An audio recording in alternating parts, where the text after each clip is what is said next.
Hey guys, tonight we slip into a place where time slows so deeply that even your heartbeat feels like it's trying to sync with the Arctic wind. You're standing on crunching snow, watching the sun drag itself down toward a horizon that looks more like a sheet of frozen steel than a line in the sky. The colors, pink, violet, and that strange Arctic blue, fade so fast you swear someone dimmed the world with a remote. And once that last sliver of sunlight drops, well, you're about to enter a night that lasts for months. A night so long that if you're anything like me, you probably won't survive this. Not emotionally, anyway. So, before you get comfortable, take a moment to like the video and subscribe. But only if you genuinely enjoy what I do here. And if you're watching from somewhere warm and sunny, tell me your location and what time it is. I guarantee your comment will make someone in the Arctic giggle cry with envy. Now dim the lights, maybe turn on a fan for that soft background hum, and let's ease into tonight's journey together. As the final daylight drains away, you feel the temperature drop like a bad plot twist.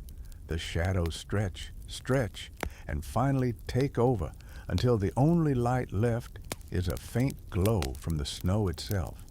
You shuffle your feet, listening to them squeak, the sound oddly loud in this open emptiness. Inuit families around you don't look worried. They've seen this every year of their lives, while you're trying not to imagine something jumping out of the darkness. Spoiler, nothing's jumping, except maybe your imagination, which is already doing parkour. The first long twilight settles around you. Not quite night, not quite day, just this strange dreamlike blue hour that lasts more than an hour. It hovers, hesitating, as though the sun is giving you one last chance to rethink your life choices. But you breathe in the sharp, dry air and follow the family guiding you. They've started making small preparations, tightening a sled rope here, checking a pair of sealskin boots there, stacking a few last pieces of snow block material near the building site. The calm efficiency tells you everything you need to know. This is normal for them. This is Tuesday. You rub your gloved hands together and try to copy the same casual, "we've got this" energy, but it's not exactly working. The darkness feels like it's seeping into your clothes, into your bones, and yet, strangely, there's beauty in it. The sky glows slightly near the horizon, a lingering aftertaste of daylight, while stars appear sharp enough to poke right through your hood.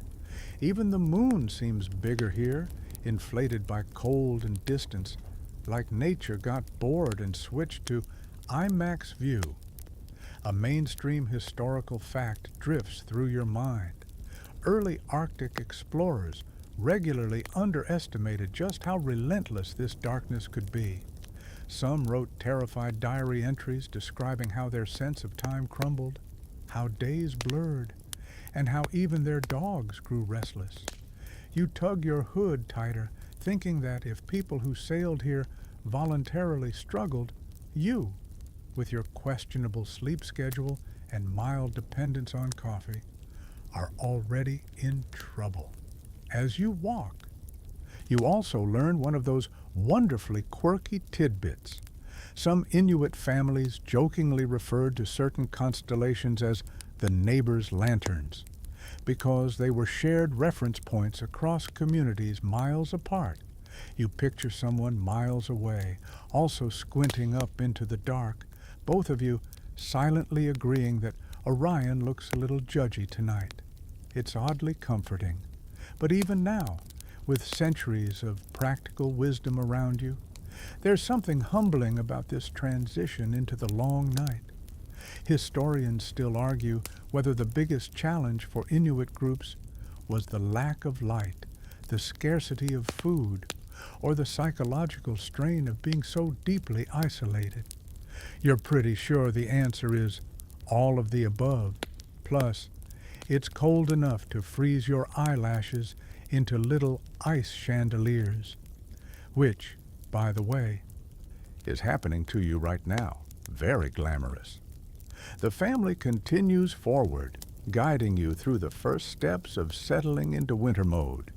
You notice they move slower, more intentionally than earlier in the day. Not lazy slower, more like darkness slower, which is a whole category of motion you didn't know existed. You're learning that when the world goes dim, so do your instincts. Sounds seem closer. Distances seem longer. Even the snow takes on a faint crunch that feels different, as though it's holding secrets. A child from the family turns back and hands you a small chunk of snow, a perfect, compact cube. She giggles as you take it, like she's initiated you into some mystery. Later, you'll see these cubes stacked into an igloo's curved wall, but for now, you just admire how crisp and smooth it feels. She tells you that snow has many voices, and you nod like you understand, though the only voice you hear so far is snow yelling, "Chill harder." Nearby, an elder checks the sky again. He's quiet, observant, tuned to subtle colors. Even though the sun is technically gone, he can still tell how much time has passed since it slipped below the horizon. You try to see what he's seeing, differences in shades of darkness, but to you it all looks like one giant bucket of midnight. Your breath floats into the air in slow clouds. You imagine it drifting away and freezing into tiny crystals somewhere, like the Arctic is collecting little pieces of you. And maybe you're collecting a little of it too. Its stillness, its stubbornness, its strange humor. As the darkness deepens, you feel a surprising warmth coming from the group. Social warmth. Not literal warmth, though you'll take any kind you can get. People talk softly, exchange small jokes, tease each other about tasks done too slowly or too quickly. Humor, you realize, is part of survival here. You drop your glove once and someone cracks a joke about city fingers not trained for night duty, and even you laugh because, yeah, accurate. You look around again. There's no fear in their movements, no hesitation, just steady preparation. You feel like a beginner at a sport where everyone else is a pro, even the kids. A gust of wind brushes across your face, making you blink. It carries a scent you weren't expecting, faintly salty, like distant ocean under ice. You remember reading that the Arctic wind can shift the smell of open leads and cracks in the sea ice, letting experienced hunters sense changes long before seeing them. You inhale again, but all you get is cold, but make it deluxe. With every step, the darkness grows deeper, thicker, like it's settling into its winter home too. You follow the group toward the shape of the shelter site, feeling the long night begin to wrap around you, not like a threat, but like a vast, quiet presence. You realize the darkness isn't something the families fear. It's something they understand, manage, even respect. And soon you will too. You follow the family as they move toward a clearing where the snow looks smooth and untouched, like a blank page waiting for a story. You don't see any markers, no signs, nothing that screams future home, but the adults know exactly where to stop. You stand there blinking, trying to figure out what invisible clue told them this was the right spot. Maybe the wind direction, the snow hardness, the vibe. Let's be honest, it was almost definitely the vibe. Without ceremony, they begin carving into the snowpack, and you quickly learn that this isn't random shoveling. This is architecture. Real, honest-to-goodness Arctic engineering. You crouch down to help, only to discover that the snow is firm enough to slice into clean blocks, like Mother Nature accidentally froze a giant wedding cake. You pry one up and nearly fall over because it's heavier than you thought. The others hide small smiles, snow newbie energy radiating off you again. As more blocks are cut, someone gestures for you to carry them over to the building site. You shuffle carefully, trying to look cool, until one block slips from your mittened fingers and lands with a soft thud. A child points at the dent and bursts into giggles. You shrug. You meant to do that. Totally a test of structural integrity. Very scientific. One mainstream historical fact floats into your head. Explorers in the 19th century were astonished to learn just how warm a properly built igloo could be. With nothing but snow, people created shelters that could trap enough heat for temperatures inside to rise above freezing, even while outside the world froze solid. You glance at the half-formed arc of snow blocks and think, yeah, okay, maybe snow houses are the original tiny homes. The first circle of blocks goes down, each angled slightly inward. You watch the adults adjust each one by feel alone, shaving edges with their knives until they fit so precisely you can't slide a mitten between them. It's like watching someone solve a puzzle without looking at the picture on the box. You try mimicking their technique and end up with a block that fits only if you squint and lower your expectations. They gently rotate it, fix the cut, and nod as though you contributed something meaningful. That might be your first mercy compliment of the trip. As the wall rises, you notice something else. They aren't building a perfect dome. It's subtly egg-shaped, stretched a little in one direction. You ask why, and one of the elders explains that wind usually hits from the north, so the long side faces into it, reducing stress on the structure. You look around at the emptiness and think it's wild that people can read winter like a book while you're still struggling to read the block you just dropped. Then comes the moment that makes your jaw drop. They carve a single ramp-like cut spiraling upward around the entire structure, and suddenly the wall looks as if it's preparing to twist into place. They lay the next ring of blocks along that angled cut, forming a rising spiral. You feel like you're watching a time-lapse video in real life, except you're here, holding a block, your breath crystallizing as you stand in what will soon be a warm, glowing home. A quirky little tidbit pops into your mind. Some Inuit builders could judge snow quality by tapping it with their knuckles and listening for the right hollow sound, kind of like chefs knocking on watermelons at the grocery store. You're tempted to try it. You tap a block, hear nothing but your own glove crunching, and decide maybe you'll practice this later, in private, where no one can witness your mistuned snow percussion. Block by block, the spiral narrows. The top begins to curve. Someone places a carefully measured keystone, a final block that locks everything together like a snowy puzzle piece. When it sits perfectly, everyone relaxes just a little. Even you exhale, as though you helped more than you hindered. Historians still argue whether igloo building techniques arose independently in different Arctic regions or spread gradually through inter-community contact. You overhear two elders teasing each other about whose grandfather made the superior dome shape, and you realize that architectural debates here are ancient and apparently petty, which is comforting. Petty arguments are universal. With the main structure complete, they grab loose snow and pack it gently into each seam, sealing the cracks. You join in, patting the snow the way someone pets a suspicious cat, tentatively, hoping you're doing it right.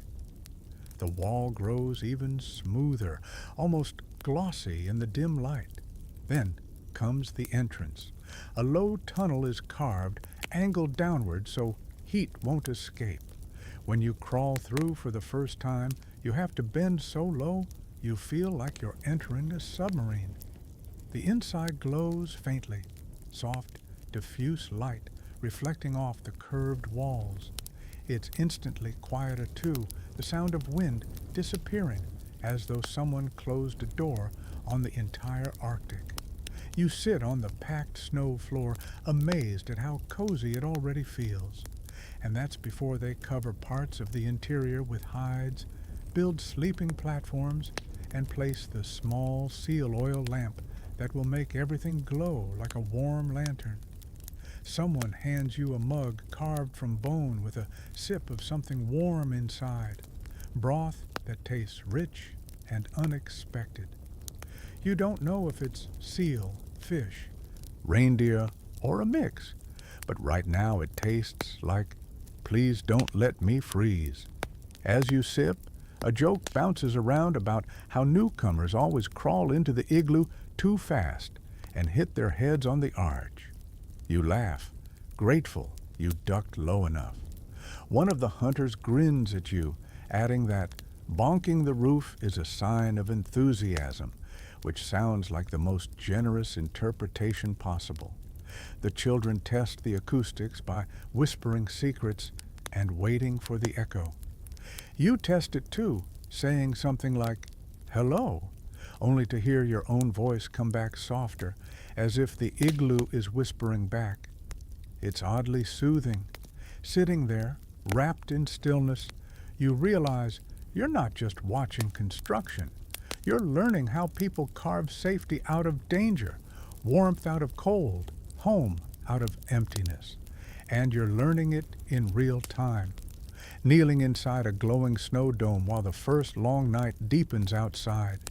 You brush your glove along the inner wall. It's smooth, curved, perfect. You feel sheltered, supported, maybe even a little braver.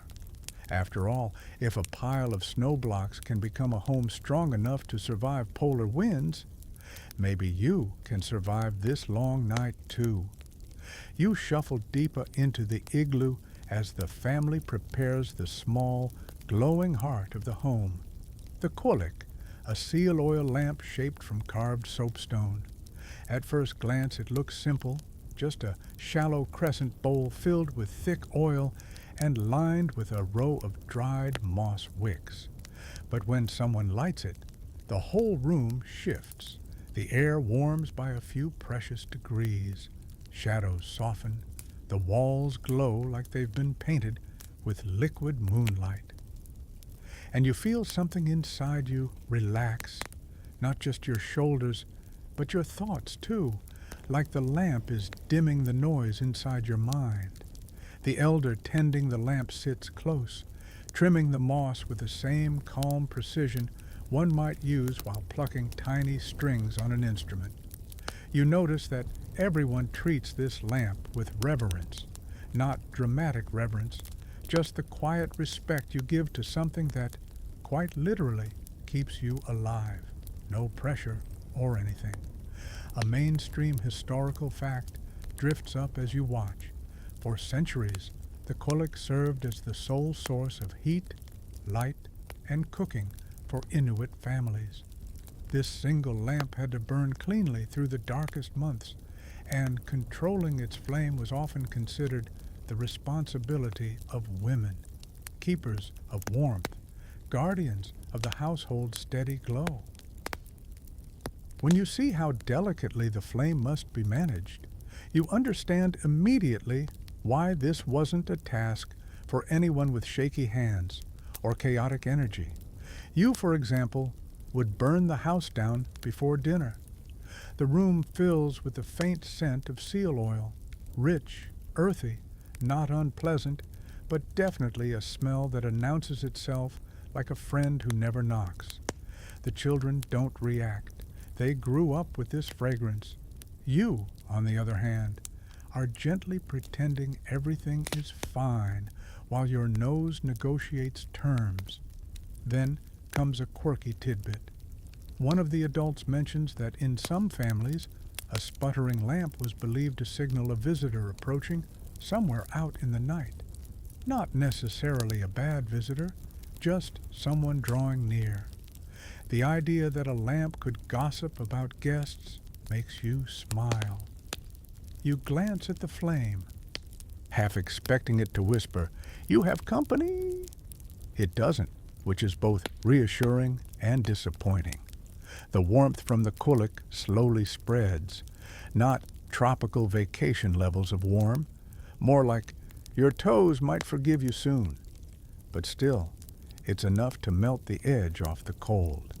You feel your eyelashes thaw a little, and your face stops feeling like a frozen pizza. Improvement. The elder gestures for you to sit closer and shows you how to trim the wick by pulling at the moss with a bone tool.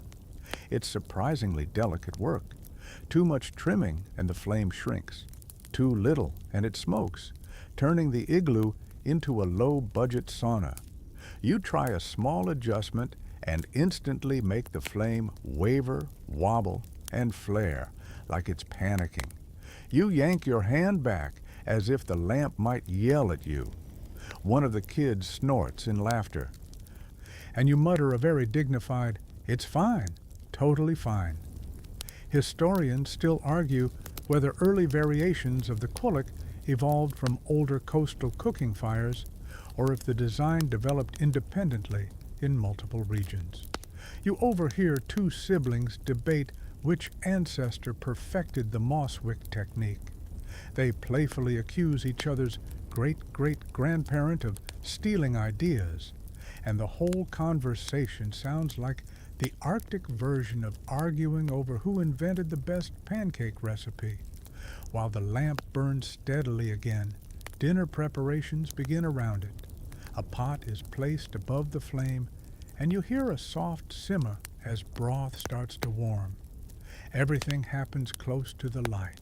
Hands, tools, movements all orbit the quolic, like it's the sun of this tiny universe. You catch yourself leaning toward it without meaning to. Like a plant trying to photosynthesize. You notice the way the children watch the flame too. Not hypnotized exactly, just anchored by it. You feel anchored too. The darkness outside feels a little less enormous now that you have one bright, stubborn point of warmth to hold on to. Someone points out the subtle halo forming above the lamp, a faint shimmering wave where warm air rises and cool air curls back down. You stare at it until your eyes cross. One of the adults chuckles and tells you not to look too hard unless you want to start seeing spirits in the flicker. You immediately look away. No need to add "accidentally summon something" to your Arctic resume. A bowl is placed in front of you, filled with hot broth warmed by the lamp. You wrap your hands around it gratefully. As you sip, a calm spreads through your chest. Funny how life shrinks down in the cold. Survival becomes warmth, warmth becomes community, and community becomes the soft murmur of voices mixing with the hiss of a lamp flame.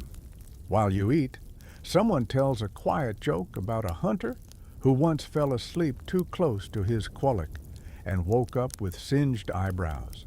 The punchline lands, eyebrows are wiggled at you for emphasis, and the whole igloo bursts into laughter.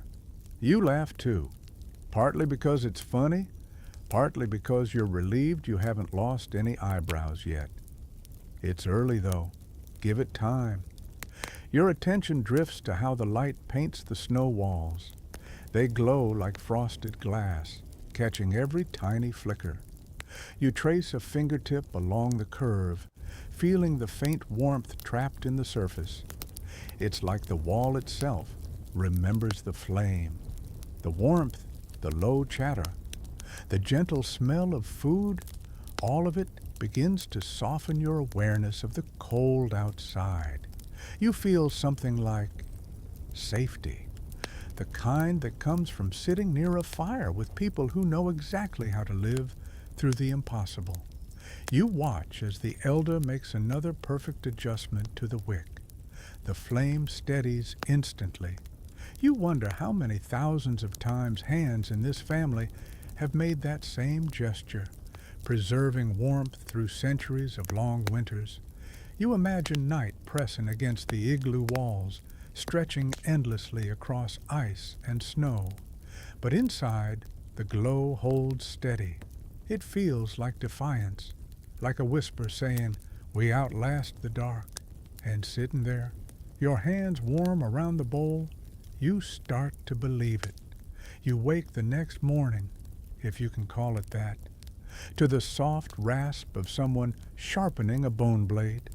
Time feels like a concept that packed its bags and left days ago, so you rely on sound now, breathing, scraping, whispering, to know when the household is waking up. You slide out from the warm pile of hides and blink around the igloo. The kolik still burns with its steady, stubborn glow, and there, near the wall, sits one of the hunters, pulling a strip of sinew taut between his hands like he's testing the strength of a violin string. You shuffle closer, still groggy. He nods at you to sit and hands you a small piece of caribou antler, not to keep, just to hold, to feel its weight. You turn it over in your mittened hands, noticing the smooth texture where someone has scraped and shaped it. A faint groove down the side tells you it's destined to become part of something. Maybe a harpoon head, maybe a snow knife, maybe a tool you don't even know exists yet. Out here, every scrap matters.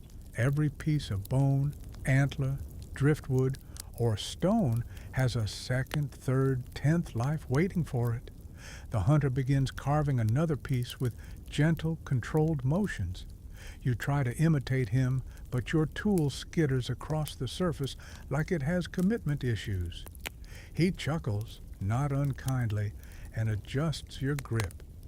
You realize you've been trying to handle delicate material with the energy of someone opening a stuck pickle jar. In your defense, precision is hard when you're wearing 3 layers of gloves and wondering whether the darkness will ever end.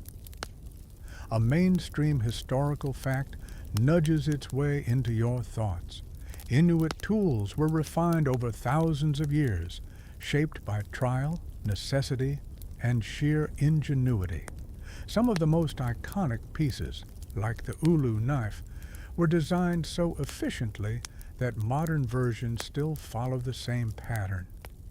You glance at an ulu resting on a hide beside you. Its curved metal blade, salvaged from a later era's trade goods, sits perfectly fitted into a caribou bone handle, a design unchanged because, well, it works flawlessly. If it's not broken, don't fix it. If it is broken, reinforce it with sinew, sharpen it again, and pretend it was always meant to look like that. Nearby, a child is twisting strands of dried sinew into a cord. You watch the fibers transform into something strong, flexible, almost alive. One of the adults announces proudly that sinew is stronger than many modern synthetic threads, nature's original high-performance string. You're tempted to ask whether it comes in mint flavor, but you decide to spare everyone from your commentary until you've had something warm to drink.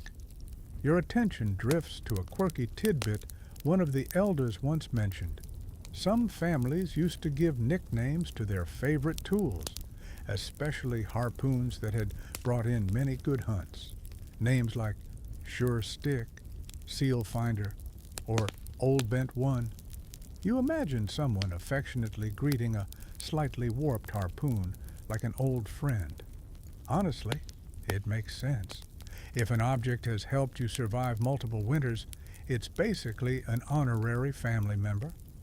As the sharpening continues, you hear 2 hunters discussing the balance of a new spear. Their tone is casual, but the conversation is deeply practical. They debate the angle of the point, the weight distribution, the exact flex of the shaft. Historians still argue whether certain iconic weapon shapes evolved in response to changing prey behavior, shifting climates, or cultural exchange among distant Inuit groups. Listening to the debate here, you suspect the answer is all of the above, plus a good dose of, my uncle swears this shape works better. You pick up another tool, this one a snow knife made of bone. You test its edge against your glove and are astonished at how sharp it feels. This thing could slice snow blocks like butter. You picture yourself dramatically wielding it and immediately stop, sensing that someone would quietly take it away from you for safety reasons. A woman sits across from you, repairing a pair of sealskin boots. She threads the needle with sinew and stitches in tiny, even motions. You stare at those stitches for a bit too long and she laughs, handing you a scrap piece to practice on. Your first attempt looks like a confused zigzag drawn by a caffeinated squirrel. She pats your shoulder kindly. Tighten here, she says. You tighten. The stitches improve from chaotic neutral to mildly disorganized. You notice how close everyone sits while working.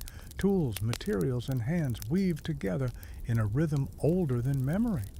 The igloo isn't just shelter, it's the workshop, kitchen, school, repair shop, and social hub. Every object has a story. Every scrape of a blade holds the certainty that tools must be perfect because failure outside these walls isn't just inconvenient, it's dangerous. Someone brings out a bag of small polished stones used for smoothing bone edges. You roll one between your palms. It's been held so many times it feels warm even before it touches your skin. There's a comfort in its smoothness, like holding a worry stone. The rhythmic scrape of bone against stone creates a soothing sound, almost meditative. You're pretty sure if someone recorded it and put it on a sleep playlist titled Arctic Crafting ASMR, it would go viral. While you watch, another person pulls out a bow drill, an ancient, clever mechanism using a spinning spindle to bore holes into bone. You lean forward, fascinated. They press the spindle tip to a piece of antler and saw the bow back and forth. The spindle whirls, dust curls away, and a perfect hole forms. Clean edges, no cracks. Your jaw drops. You whisper, "That's actually amazing." And everyone nods like, "Yes, obviously. Welcome to basic Arctic science." The hunter you sat beside earlier shows you how each tool will be used. The harpoon head will attach to a shaft with a toggling mechanism to secure prey beneath the ice. The snow knife will cut blocks for the winter shelter's entrance tunnel. The sinew cord will tie sled components and repair clothing. You realize nothing, absolutely nothing, is decorative. Every object is a solution. You try carving again, focusing on the slow, steady motion you saw earlier. The blade bites the bone more cleanly this time. Your cut is still a little uneven, but no one says anything. You're learning, slowly, awkwardly, but learning. A soft laugh echoes in the igloo as one of the children accidentally drops a polished needle and everyone freezes. Not out of anger, but because losing a needle in snow is like losing a contact lens in a swimming pool. You all search together. Someone jokes, "If we don't find it now, the sun will find it in 3 months." Thankfully, a glint reveals the needle, and the collective sigh of relief feels like a small victory. Your hands gradually warm with the work. The air hums with a blend of voices, scraping tools, and the quiet pop of the quillic flame. You feel yourself settle into the rhythm, into this shared act of making and mending. In a world without sunlight, craft becomes its own kind of brightness, something steady, productive, grounding. And as you carve, sew, and fumble your way through the morning that isn't, you realize survival here isn't about brute strength. It's about careful hands, clever tools, patient practice, and a family that makes space for your mistakes. Out here, tools aren't just objects. They're extensions of the community, shaped by many hands, carrying the knowledge of generations. And now, just a tiny bit of that knowledge is slipping into yours. You're barely finished wiping the bone dust from your mittens when someone taps your shoulder and points toward the entrance tunnel. The gesture is simple, but the meaning is clear. It's time. Time to step out into the Arctic night that has no intention of ending. Time to see how people hunt when the world is one enormous shadow draped over ice. You crawl through the tunnel, belly to the snow, and emerge outside where the wind greets you like an overly enthusiastic freezer door slamming open. The cold hits instantly. Your lungs compress as though the air itself has sharp edges. The landscape is the same color in all directions.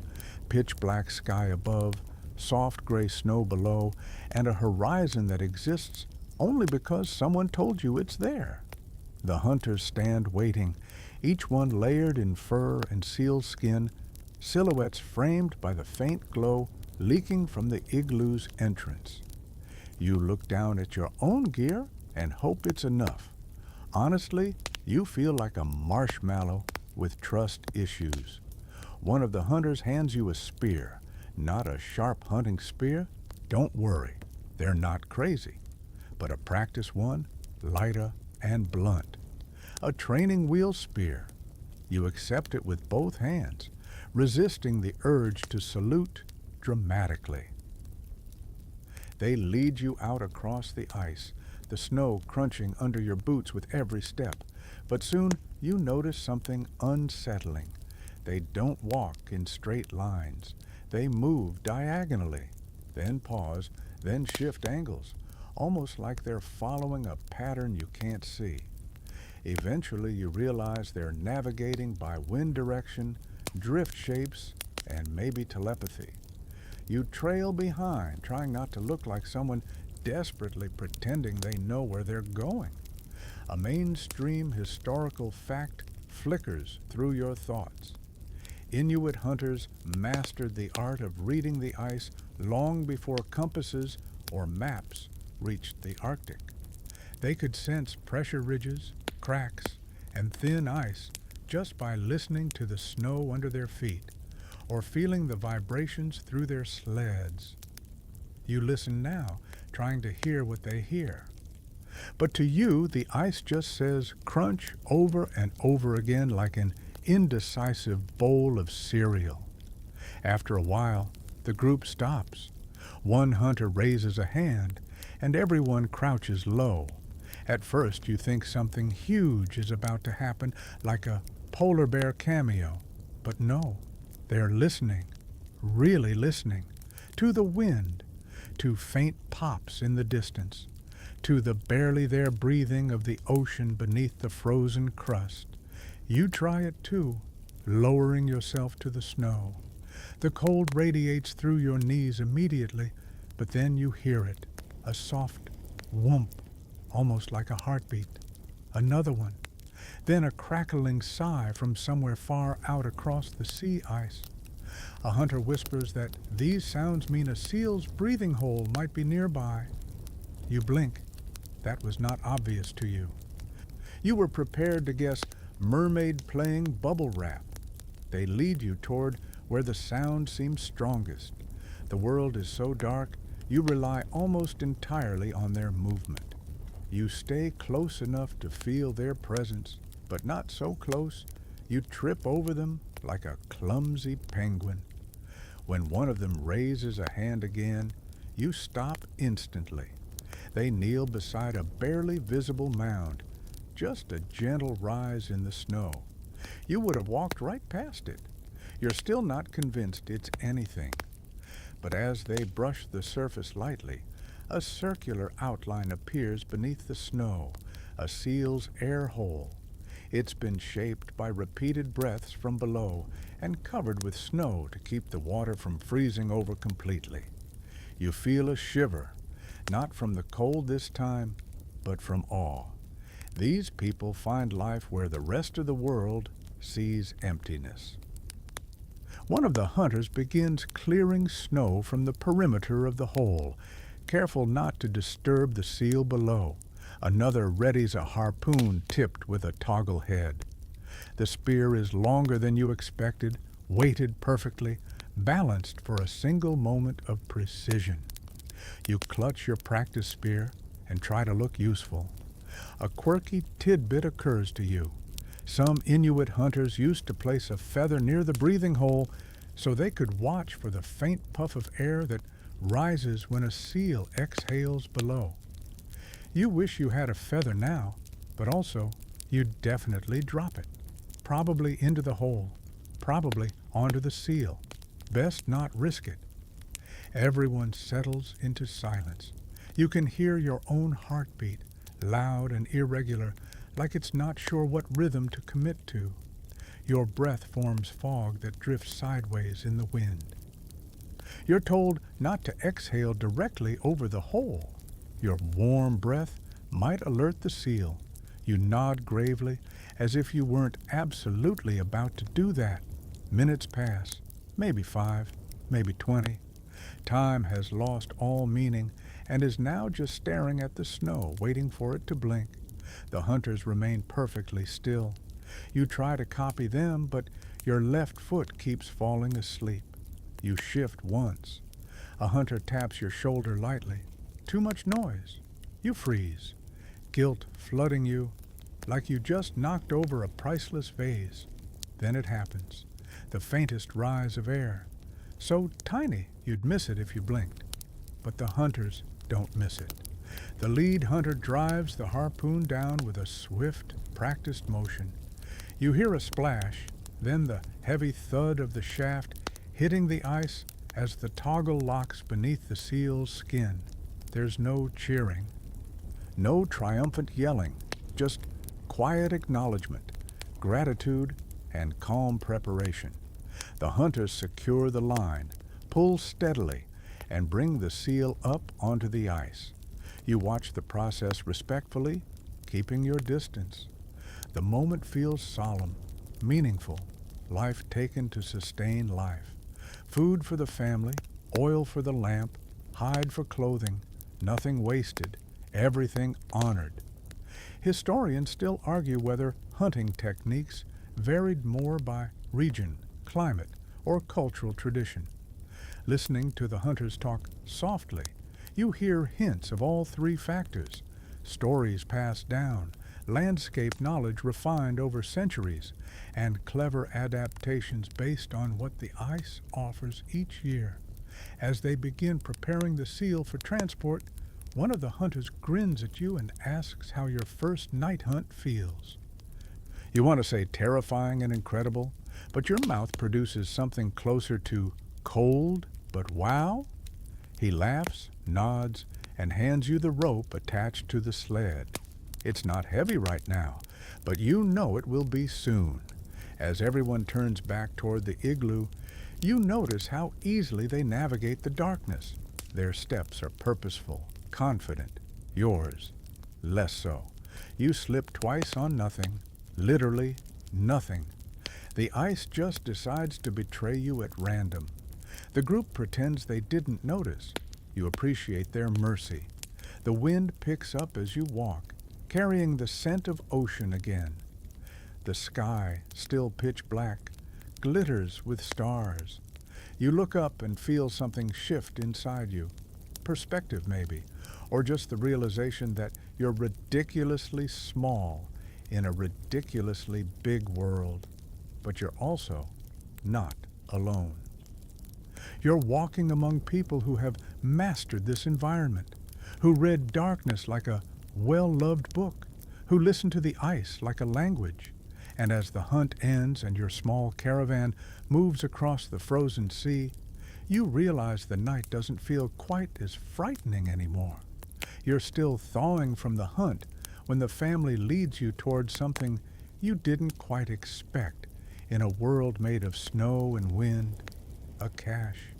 Not just a pile of supplies, but a carefully constructed, perfectly preserved Arctic pantry. It sits a little ways from the igloo, half buried under snowdrifts, disguised so well that if you didn't know better, you'd think it was just another bump in the endless white. But the hunters walk right to it. No hesitation, no searching. They know every inch of this land, every hiding place carved into its frozen skin. Someone brushes away a smooth layer of snow, revealing stones arranged in a tight, deliberate pattern. You blink. You hadn't seen rocks in days. The elder grins at your expression and taps one of the stones like he's knocking on a secret door. He pries one loose, and instantly the faintest smell rises, sharp, salty, earthy. It hits your nose and makes you flinch, which of course makes everyone laugh softly. "Good smell," one of them says, patting your arm. "Smell of surviving." You decide you're going to believe them. Inside the cache, you see dried fish stacked in tight spirals, bundles of meat wrapped in hide, and something in a container shaped from a hollowed bone. The elder passes it to you. You hesitate. He gestures again. You open it. The smell strengthens. Fermented something. Your eyebrows attempt to escape your face. A mainstream historical fact drifts through your memory. Fermentation was a crucial preservation method long before freezers existed. And in the Arctic, where cold alone doesn't guarantee safe storage, Inuit families relied on controlled fermentation and drying to make food last through months of darkness. You look at the jar and mentally thank every ancestor who figured that out, because without these techniques, winter would be a very short, very sad story. One of the hunters lifts a bundle of aged fish strips and holds them toward you. They look tough, dark, and vaguely suspicious. But you bite one, bracing yourself, and it's good. Not ice cream on a summer day, good, but smoky, rich, chewy good. You're surprised enough that you let out a tiny noise you hope sounded like and not hmm. The elder chuckles, clearly pleased at your reaction. "Good energy food," he says. "You're walking more now. You need it." As you chew, one of the children proudly explains the hiding technique, how snow insulates the cache, how stones keep foxes out, how the entrance is angled to avoid wind exposure. You nod along, impressed, until she casually mentions the time someone forgot to secure a cache and came back to find a very plump, very satisfied Arctic fox lounging beside the ruins of a once beautiful stash. You laugh so hard you nearly choke on your fish strip. Then a quirky tidbit surfaces. Some old stories claim certain caches were so cleverly hidden that neighboring families swore spirits guarded them. You picture a ghostly pantry guard floating over dried fish like a spooky lunch lady. The elder corrects you. Spirits were more metaphorical, but you can't unsee it. The hunters start organizing the haul from the earlier hunt. They portion the seal meat using ulas, the half-moon knives you admired earlier, gliding through thick flesh with elegant precision. Nothing is wasted, not bone, not blubber, not organ meat. Every part has a purpose: oil for lamps, hide for boots, sinew for stitching, meat for feasting or storing. Historians still argue whether the exact caching techniques changed more due to environmental conditions or shifts in predator populations. Some say harsher winters made storage deeper and colder. Others say increased scavenger pressure forced families to innovate more elaborate concealments. Listening to the hunters debate lightly among themselves, gesturing at the rocks, the snowpack, the distribution of scents. You get the sense both theories are right. They move on to preparing a feast, not the big celebration kind, but the practical, warming kind that follows a successful hunt. You help carry the meat back to the igloo, careful not to drag anything in the snow. When you re-enter the glowing dome, the warmth feels richer somehow. Food does that, even the promise of it. Inside, the kolik is fed a fresh portion of oil. The flame flares slightly, casting brighter ripples along the walls. A pot is set above it, and soon the air fills with the scent of simmering meat. The children gather close, eyes bright, stomachs clearly louder than their inside voices.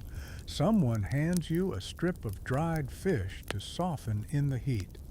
You hold it over the pot like a marshmallow. Except instead of turning golden, it just becomes gently flexible.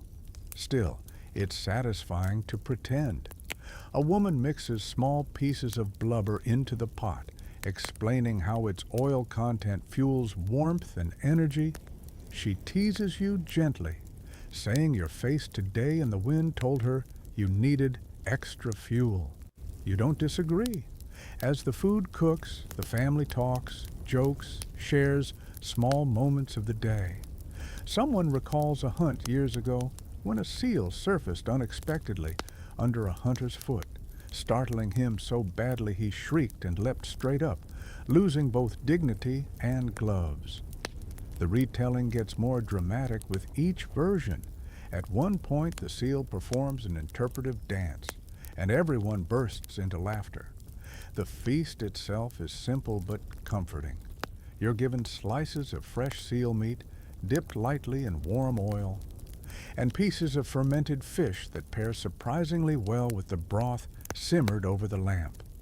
The textures are new to you, the flavors bold and unfamiliar, but each bite radiates warmth. You feel it spreading from your stomach outward, thawing everything the Arctic wind froze earlier. You're taught how to use an ulu to cut through tough meat with a rocking motion. You try it, and to your shock, it goes smoothly. You're almost proud until you realize you've been watched by 3 children, all waiting to giggle if you slip. Their restraint lasts exactly 4 seconds before they start chanting a teasing nickname in a language you don't know, but somehow understand perfectly. Something like knife rookie. You accept your fate. Later, the hunters wrap portions of meat and fish for long-term storage, reshaping the cache into what you now understand is the Arctic version of a well-stocked pantry. Someone jokes that every winter guest should bring a dish, but you glance at your empty hands and admit you have nothing to contribute except your charming personality. They pretend to weigh its usefulness. The verdict, maybe next year. Outside again, the cache is resealed with care. Snow brushed smooth, rocks repositioned, scent masked. The land returned to its natural camouflage. Watching them work, you realize this isn't just food storage, it's strategy, engineering, and trust in the land. On your walk back, your stomach warm and full, you notice the darkness feels less empty, more companion than threat. You feel held by the knowledge that beneath the snow lies food, preparation, community resilience.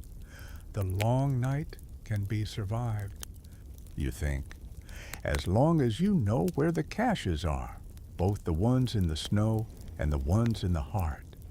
The feast settles warmly in your stomach, and for a few blissful minutes you think you might drift right to sleep.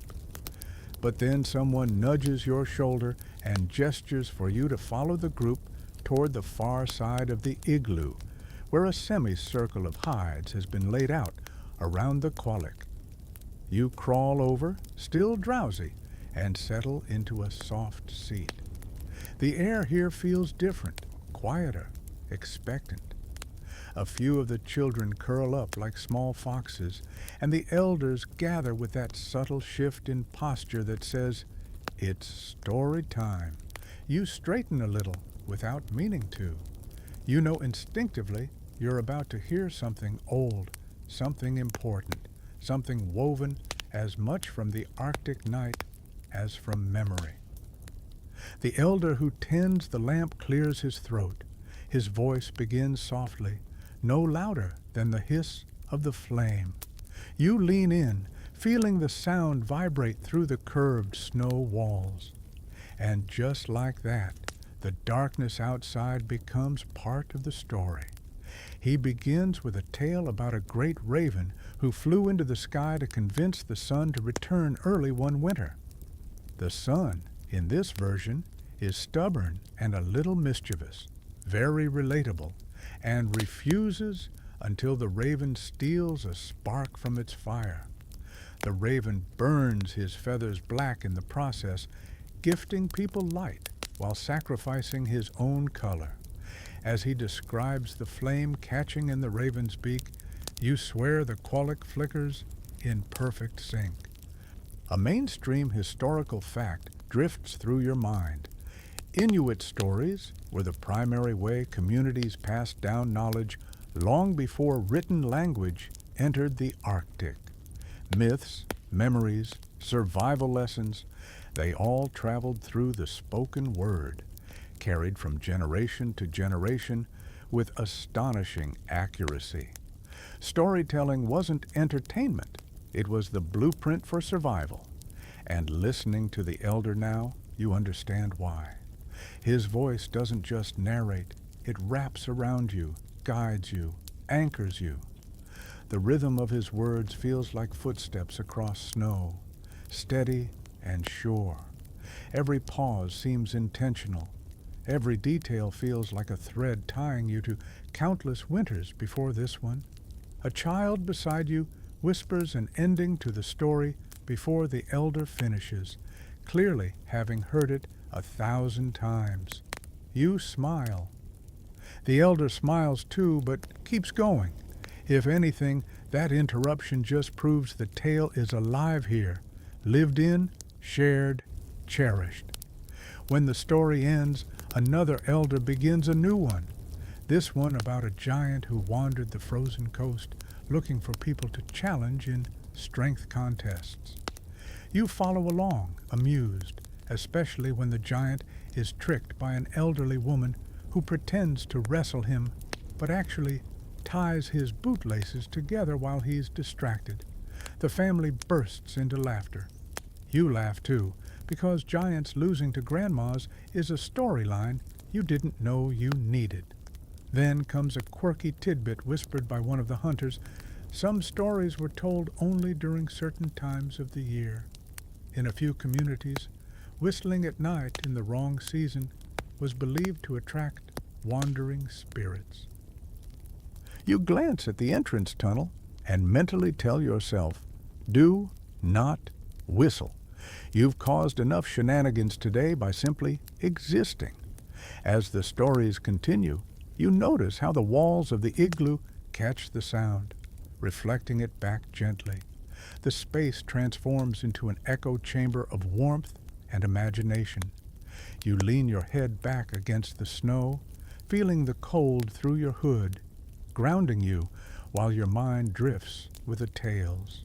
Some stories are humorous, some are haunting. One follows a hunter who befriends a fox that leads him safely home during a storm. Another speaks of a woman who became a narwhal after diving beneath the ice to escape hardship.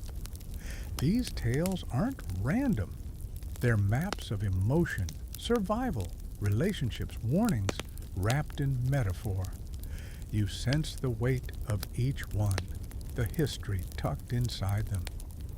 Historians still argue whether these stories evolved primarily as survival lessons or as expressions of cultural identity shaped by the intense environment. Listening now, you suspect both interpretations are true, but incomplete. Stories here are not tools or art, they're both simultaneously, teaching survival while soothing loneliness, offering wisdom while giving people something to cling to during the long months without sun. As the elder transitions into another tale, his tone softens. He speaks of a figure called the Night Walker, not frightening but protective, someone who checks on families during the long dark to ensure no one feels alone. The children listen wide-eyed. You listen too, trying not to admit how comforting that image is. A guardian wandering the dark like a gentle security system powered by folklore. The kulik's flame crackles. You shift a little closer to its warmth. A woman notices and smiles, draping an extra hide across your legs. Storytelling, you realize, isn't just about words. It's about everything surrounding them. Warmth, safety, shared breath, the sense that being together keeps the darkness at bay. The elder finishes, and for a moment, no one speaks. The silence is warm, not empty. You feel it pulse with meaning. The children slowly begin to chatter again.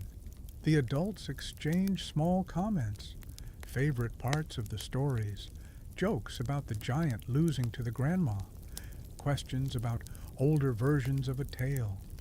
Then someone asks if you'd like to share a story from where you come from. The group looks at you with polite curiosity, and your brain panics. All the stories you know suddenly vanish. You manage to stammer something about a tale from your childhood, the one about a rabbit racing a turtle. As you begin telling it, awkward at first, the family listens with the same attentiveness they gave their own lore. When you reveal that the rabbit loses because he takes a nap, the entire igloo erupts into laughter so loud the walls quiver. One of the hunters wheezes. So your animals teach lessons too. Your rabbit learns not to be lazy. You nod, relieved that the story translated. More stories flow, some from them, one or two from you, until the elders decide it's time to rest their voices. The lamp flame dims as someone trims the wick. The children curl up against their parents. You shift beneath your borrowed hide, feeling warmth seep into your bones. The darkness outside still stretches endlessly, but inside, stories form a curtain of light, soft, human, powerful, enough to chase away fear, enough to give shape to time, enough to make you feel for the first time that you're not just a visitor here. You're a participant in the long night. And as you drift toward sleep, someone murmurs, "Stories keep us warm." You believe them. You wake to a ripple of giggles, soft, mischievous, and just chaotic enough to signal that children are awake long before adults want them to be.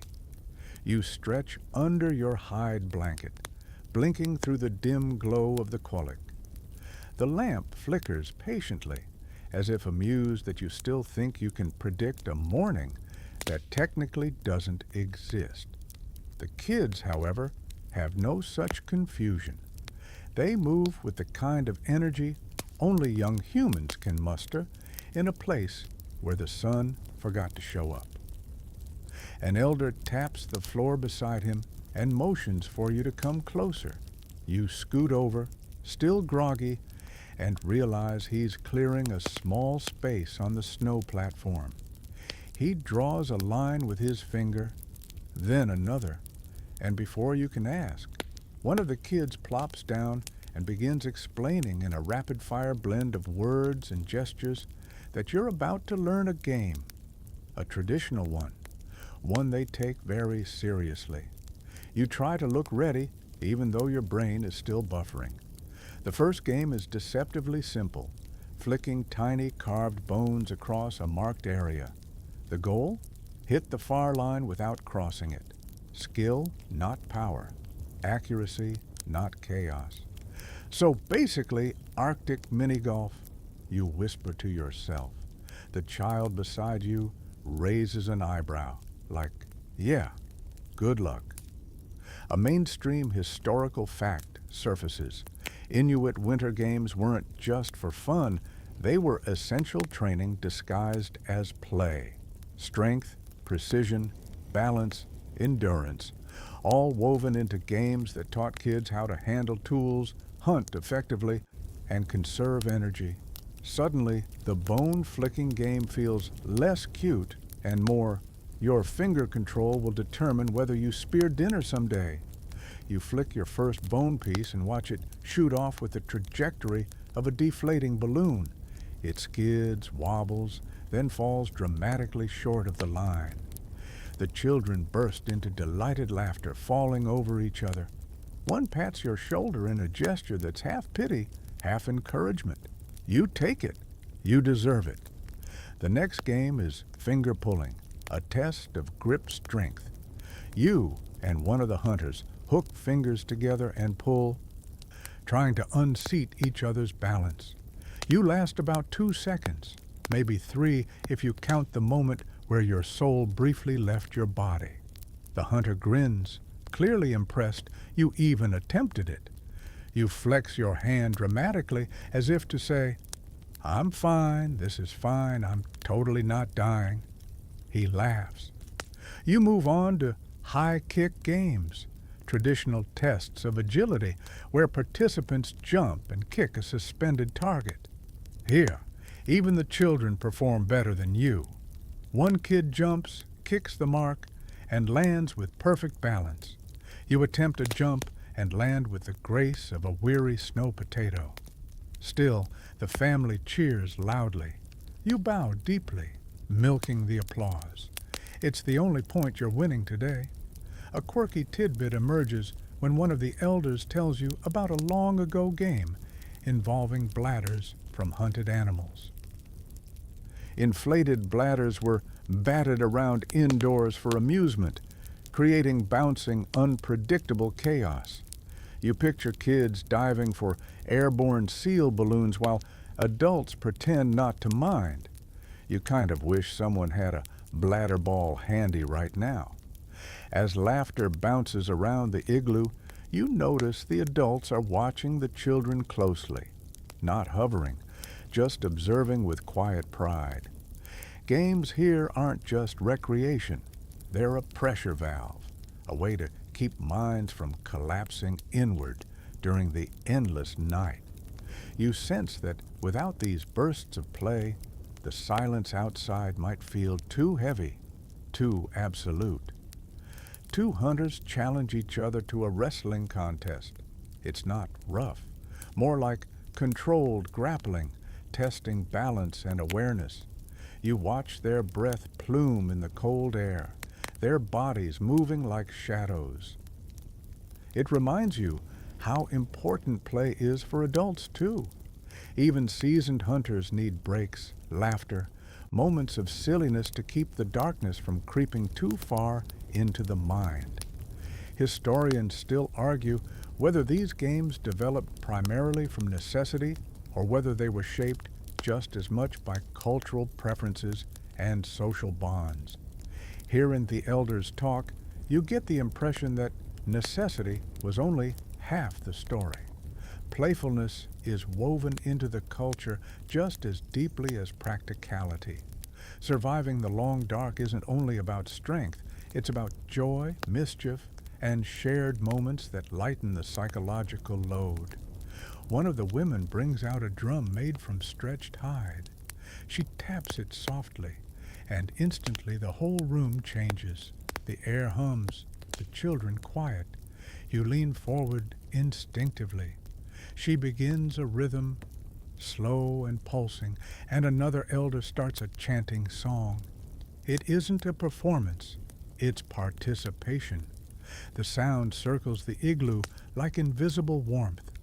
You feel the beat vibrate in your chest, syncing with your breath. It pulls you inward, grounding you. The children sway.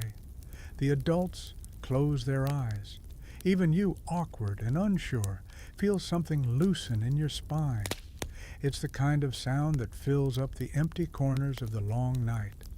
When the song ends, one of the kids tugs your sleeve and hands you a carved bone puzzle, two interlocked pieces you're supposed to separate. You twist one way, then another. Nothing. The child smirks. You keep trying. Still nothing. The smirk widens. Another kid offers help, demonstrating the trick quickly. You unlock the puzzle and feel way too proud for someone who solved it with heavy coaching. Games continue. Shadow puppets on the glowing snow walls. Contests to see who can balance on one leg the longest. Guessing games involving small objects hidden under cups. You lose most of them. Actually, you lose all of them. But you laugh harder than you have in days. Eventually, everyone settles down to rest. The games leave behind a trail of warmth in the igloo, soft giggles, faint drum echoes, the memory of tiny bones skittering across the snow floor. You feel lighter, your mind uncoiling from the tension of the hunt earlier. Play, it turns out, is a survival strategy just as crucial as hunting tools and caches. You lean back and sigh, stretching sore legs and newly humbled pride. A child flops down beside you and whispers, "You got better at the bone game." You blink. That is high praise. You nod solemnly. "Next time," you whisper back, "I might win once." The child giggles. Maybe. And maybe is enough, because in the long night, a little hope, a little laughter, and a few clumsy games might be exactly what keeps your spirit warm. The games fade into a soft hum of quiet conversation, and before long the igloo settles into a slower, deeper rhythm. Someone extinguishes the playful mood with a gentle clap, and the children curl into warm piles near the sleeping platforms. You stretch your legs, assuming it's time to rest too. But then, one of the elders gestures for you to follow him to a small alcove carved into the snow wall. You hesitate, then crawl after him, the cold brushing your knees as you move. He waits for you beside a low mound of caribou hide and pats the space beside him. When you sit, he studies you in that way only elders can, like he knows you're carrying thoughts you haven't named yet. The quillick's flame flickers behind him, casting long shadows that sway along the curved wall. The air feels heavier here, quieter, as if even the snow is leaning in to listen. You realize you're about to learn another layer of survival, one that isn't about hunting or tools or games, one about minds, spirits, dreams. The elder begins to speak in a soft voice, explaining that during the long dark, dreams become louder, more vivid, more insistent. You nod slowly, remembering the strange half-dream you had last night. Footsteps in snow that weren't yours. A voice calling your name even though no one moved. You dismissed it as your imagination. But now, maybe not. A mainstream historical fact flutters through your thoughts. Inuit shamans, Angakuits, played a crucial role in guiding emotional and spiritual well-being, especially through winter months, when isolation and darkness pressed heavily on the mind. Their knowledge came from visions, dreams, and deep cultural teachings that wove the visible and invisible worlds together. The elder in front of you isn't trying to impress you. He's simply carrying forward a tradition as old as the ice itself. He asks you gently, "Have your dreams changed yet?" You swallow, suddenly aware that the igloo feels smaller, warmer, more intimate. You describe the footsteps you heard, the voice, the way the darkness felt like it was leaning close. He listens without judgment, nodding slowly. "Good," he murmurs. The night is talking to you. That means you are listening. You're not entirely sure that counts as good, but you appreciate his optimism.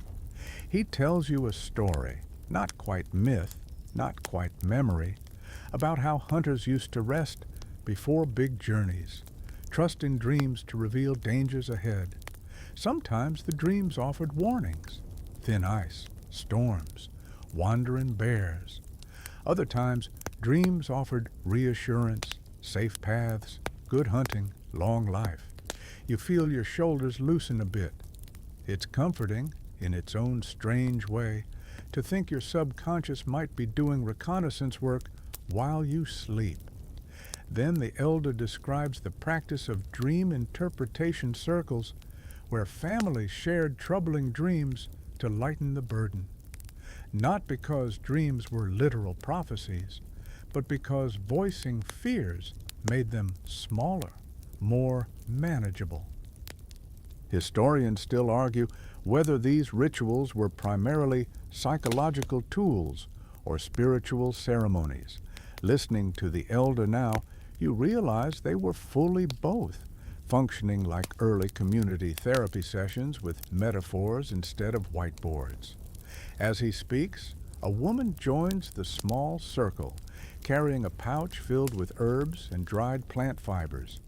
She sprinkles a pinch near the lamp flame, and a faint, earthy scent curls into the air. Almost sweet, almost smoky. Helps calm thoughts, she explains. Helps steady dreams. You inhale, feeling your body relax a fraction more. Another quirky tidbit emerges as she tells you that some communities believe dreams could wander off if the dreamer slept in a drafty spot. You imagine someone waking up, patting the snow beside them, asking, "Hey, did anyone see my dream?" It slipped out the back door again. You grin. The elder grins back. "Dreams get curious," he says, "like you." The thought warms you. He asks whether your mind ever runs too fast at night. You nearly laugh because, always, so you admit it. He nods knowingly and tells you to press your palm to the snow wall. You do. The cold surprises you, jolting your senses, but then something strange happens. The cold steadiness anchors you. "The snow listens," he says softly. "It takes what you don't need." You wonder how much you can unload into this wall before it files a complaint. He shows you a simple breathing ritual.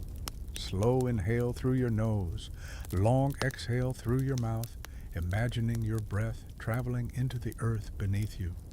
You follow along awkwardly at first, but soon the tension eases from your shoulders. The lamp crackles softly, marking the passing seconds. Then the elder reaches into his pouch and pulls out a small carved amulet. It's shaped like an animal, maybe a fox, maybe a spirit creature with features from many animals. He places it in your hands. "For tonight," he says, "to keep your dreams company." You turn it over carefully. The carving is smooth and warm from his touch, a simple object, but full of presence. You ask if it's meant to protect you. He tilts his head. Not protect, remind. Remind you that the dark is not empty. You shiver, not from fear, but from the sense that he's telling you something important in a way that isn't meant to scare you. He begins singing softly, a rhythmic low chant meant to guide wandering thoughts. The melody vibrates in the place between waking and dreaming. You feel your eyelids droop, your breath deepen. The woman joins in, her voice weaving under his like a thread. The sound is ancient, comforting, a lullaby designed to steady minds during months when the world refuses to brighten. As you listen, you catch yourself wondering why you ever feared the long night so intensely. Yes, it's vast. Yes, it's cold. But there's a warmth that grows from sitting with people who refuse to let the dark swallow them. A resilience that feels almost luminous. The song fades, and the elder squeezes your shoulder gently. If you dream of footsteps again, he says, ask where they're going. Dreams like to be asked. You nod, filing that away for later, preferably much later. You return to your sleeping space, the amulet still pressed in your palm. You lie down beneath the hides, listening to the faint murmur of voices settling into rest. You feel the darkness outside, but you don't dread it. Not tonight. Not after learning how these families balance their minds like they balance the Kolic flame, carefully, intentionally, with deep respect for the unseen. The last thing you feel before drifting off is the steady weight of the carved amulet in your hand, grounding you as your thoughts begin to float. And if the night brings you footsteps again, well, this time you think you might follow them. When you wake, the amulet is still curled inside your fist like a small, patient companion. You stretch beneath the hides, your joints cracking in a way that suggests you've lived here for 3 winters instead of 1 night. Around you, the igloo stirs with the rustle of fur, the low hum of voices, the soft scrape of someone adjusting the Kolic wick. Life resumes, not with the jolt of an alarm clock, but with the gentle rising of shared routine. You crawl toward the center of the igloo, rubbing your eyes. A woman waves you over, patting a spot beside her. The space feels a little tighter today, and you quickly understand why. This is a day when everyone stays inside.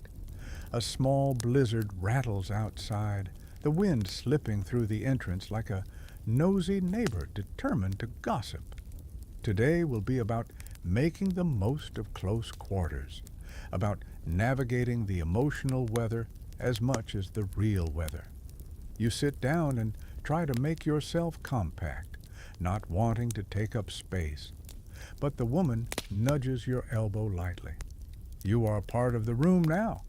Take space, just not all the space. The kids giggle.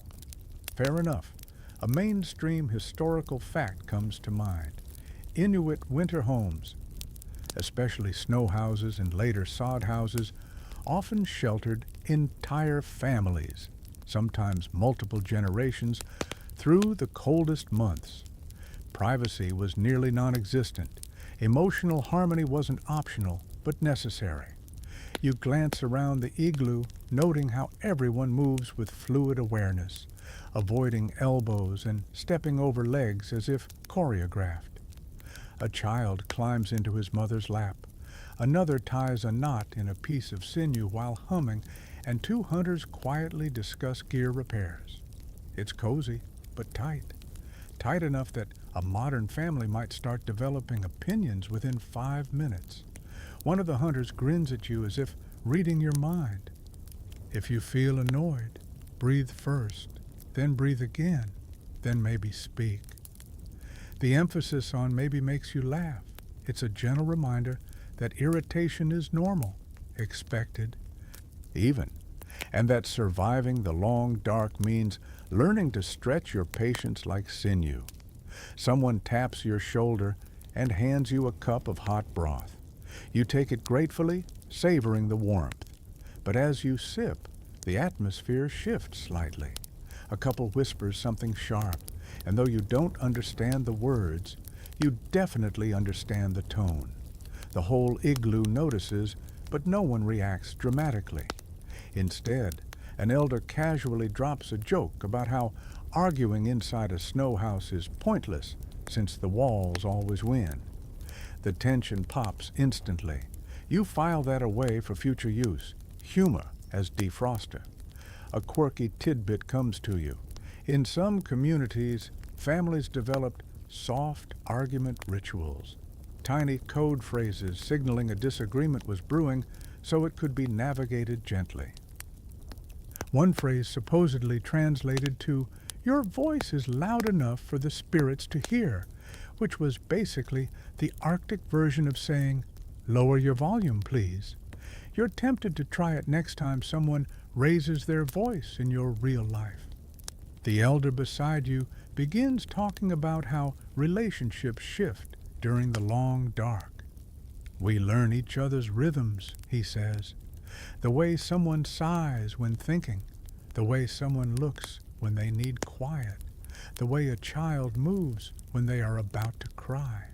It's intimacy born from necessity, observation as care. You notice it now, how one woman adjusts the hides around a child before he even shivers, how someone nudges the lamp wick without being asked, how two people swap seats mid-conversation to accommodate someone stretching their legs. Historians still argue whether these social strategies developed primarily as psychological survival mechanisms or as extensions of nomadic familial structure. You watch the family now and think, both and maybe neither. Maybe people just learned how to not drive each other bonkers when sunlight went on vacation for months. Someone hands you a stitching task, a simple one this time, threading small pieces of hide together to reinforce a parka seam. You concentrate intensely because earlier today you almost stitched your mitten to your sleeve and the memory haunts you. The woman supervising you gives a soft laugh. Careful, if you sew yourself to your clothes, you stay like that all winter. You can't tell if she's joking. You decide she must be. The wind howls outside, rattling the entrance tunnel. Inside, the igloo seems to press even closer together. A baby starts crying, sharp, sudden, gasping wails. Before you can blink, 3 adults move at once. One rocks the child, another sings softly, another hands over a warm hide. The teamwork is seamless. You marvel at how quickly they respond, how instinctively they share the responsibility. You'd barely gotten your brain to register crying noise, and they've already solved the problem with teamwork that feels almost telepathic. You find yourself thinking about how families here manage conflict in such tight spaces. You ask one of the hunters quietly, and he taps his chest. "We save difficult words for outside," he says. "And when outside is storm, we hold difficult words in here," he taps his heart, "until the storm is gone." You nod, imagining how strange it must feel to be angry at someone, but also rely on them for warmth, food, survival. It would definitely curb your desire to slam doors, especially since slamming a snow door just sprays powder on your face. As the day, though it's not day, goes on, the igloo fills with quiet collaboration. People repair clothing together. Children carve little figures from bone scraps. Someone sings a tune so softly you can barely hear it. You notice how often hands rest on shoulders, how often arms brush without tension, how often people check on each other without making a show of it. Later, 2 children begin squabbling over a carved toy. Voices rise, eyes narrow, the beginning of a tiny frost-bitten war. Before it escalates, their grandmother intervenes, not with discipline, but with a story about how toys left on the floor grow legs at night and run away forever. The kids freeze, wide-eyed. The toy is immediately placed neatly beside the wall. You stare at her, utterly impressed by this elite-level conflict resolution strategy. You shift your weight and accidentally bump someone's elbow. You apologize instantly, but the person just shrugs, smiles, and shifts to give you more space. Everyone here has mastered the art of coexisting without resentment. You wonder if they teach a class you can enroll in. When the wind fades hours later, the igloo exhales collectively. The tension unwinds. A few people begin preparing food for the evening meal. The children gather for a quiet game. You notice you've stopped pulling your arms in close and started relaxing into the presence of others. It feels natural now, this closeness, this awareness, this gentle balancing act of individuality and togetherness. The elder catches your eye and says softly, "Winter teaches us to be kind to the ones near us." You nod. You believe him fully, because here in the long dark, relationships aren't background noise. They are survival themselves. You're still thinking about the elder's words when a small hand tugs at your sleeve. One of the younger kids, the same one who defeated you in every bone-flicking game, looks up at you with that fearless, "Come on, you're part of this now," expression. She gestures toward the entrance tunnel and says something that roughly translates to, "Come see." You follow her out of instinct, curiosity, and the faint hope that whatever you're about to witness won't involve high-kicking anything. You crawl through the tunnel and emerge into the cold, dense Arctic night. The blizzard has calmed, leaving the world eerily smooth and clean, like the snow has reset itself. The stars burn above you, sharp, bright, infinite. The little girl points up and traces shapes with her mitten, telling you the names of constellations as she's learned them, stories tied to animals, ancestors, and lessons. Her voice is soft but confident.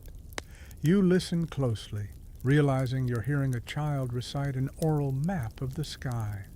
A mainstream historical fact drifts into your mind. Inuit children learned navigation, hunting cues, and seasonal rhythms from an early age. Survival wasn't taught later, it was woven into their play, their stories, their chores. You glance at the girl now, watching her explain the stars with the authority of a seasoned guide, and you feel a sudden surge of admiration that someone so small can carry so much wisdom. She takes your mitten and leads you back inside to join the other kids. When you crawl in, the igloo feels full of youthful energy again. Children chatter, whisper, giggle, sound bouncing off the snow walls like tiny fireflies. You sit among them as they begin a round of chores disguised as play. Something you've noticed is a common theme. Here, work and fun aren't opposites. They're woven together so seamlessly that children grow into responsibility without ever feeling it as a burden. A boy sits beside you, showing you how he prepares strips of seal hide to soften into straps for boots. His fingers are fast, confident. You fumble with your own strip, producing something that looks like a limp noodle. He offers a patient smile. You try again. So you do. Another child demonstrates how to chip at bone for tool-making practice. The chips are tiny, barely scratches, but each one teaches control. She watches your first attempt, which is very much not a scratch, but more of a chomp, and she laughs so hard that her shoulders shake. You laugh right along with her. "Gentle," she says, guiding your hand. You try again, better, marginally. She claps anyway, high praise. A quirky tidbit pops into your head. Some Inuit communities used to humorously say children were born with snow in their boots, meaning they learned to handle cold and darkness practically from infancy. Watching them now, unbothered by the temperature, moving around the igloo like seasoned veterans. You believe it. The older kids take turns showing you how to set small snares for catching ptarmigan when winter eases slightly. They use carved branches, loops of sinew, and snow mounds as camouflage. They explain everything with the seriousness of instructors giving a master class. You nod along, impressed, slightly overwhelmed, and very aware that if you had to set a snare in the wild right now, you'd probably catch your own mitten. Amid the lessons, you notice how the adults interact with the children, never dismissively, never impatiently. A woman braids a young boy's hair while listening intently as he describes a dream he had. A hunter shows a teen how to sharpen an ulu, correcting him gently but firmly. A grandmother tells a toddler a story while weaving sinew, her voice rhythmic and soothing. Historians still argue whether this style of teaching, calm, observational, non-coercive, developed primarily because of the environment or because of cultural philosophy. Watching it unfold, you suspect the environment shaped the method, but kindness shaped its heart. The children begin another game, one that looks simple but clearly isn't. They crouch in a circle, hands behind backs, humming softly. Suddenly, one kid moves, tapping another quickly before darting away. It's part tag, part rhythm game, part unpredictability training. You join in because apparently your pride hasn't suffered enough today. You last maybe 6 seconds. You fall dramatically onto a pile of hides, and the children collapse into laughter. One pats your shoulder. Good fall. You accept the compliment. Later, the elders call the children to help with the evening tasks. You watch as the older ones guide the younger, teaching them how to fold hides, how to fill the lamps with oil, how to arrange sleeping areas so everyone stays warm. No one commands. No one micromanages. The kids simply know their roles, and they execute them with the smooth efficiency of people who understand that their contribution matters. You help too, clumsily, carefully, but you're included. A child hands you a hide, pointing to the correct way to fold it. You follow her instructions. She nods approvingly. It's a small moment, but it warms you more than the lamp. After the chores, the kids gather around an elder who's preparing a small lesson. He uses a long bone to draw shapes in the snow floor, circles, lines, paths. He tells the children how to read snow drifts, how wind carves patterns that reveal direction and weather. The children watch, captivated. You watch, equally captivated. Then he asks the children questions. Each one answers with a mixture of certainty and curiosity. When he looks at you, eyebrows raised in invitation, you panic briefly before offering your best guess. You get it wrong, very wrong. The children try and fail not to giggle. The elder's smile is kind. You see, you learn like them, he says, and somehow that feels like an honor, even if your snow reading skills are currently at illiterate. As the evening winds down, the children begin settling near their parents. A baby is lulled to sleep by soft humming. An older child curls up with a carved toy, tracing its shape with sleepy fingers. The igloo feels full, not just with bodies, but with generations layered like rings in a tree, each one teaching, each one learning, each one carrying this world forward. You sit quietly, absorbing the warmth of it all. You realize something profound. Children aren't sheltered from the Arctic. They're integrated into it. They're taught resilience, not fear, craft, not panic, observation, not overwhelm, and somehow they manage it with a sense of wonder that even the longest night can't dim. You glance at the amulet still tucked into your pocket, then at the kids settling into their blankets. You feel oddly hopeful.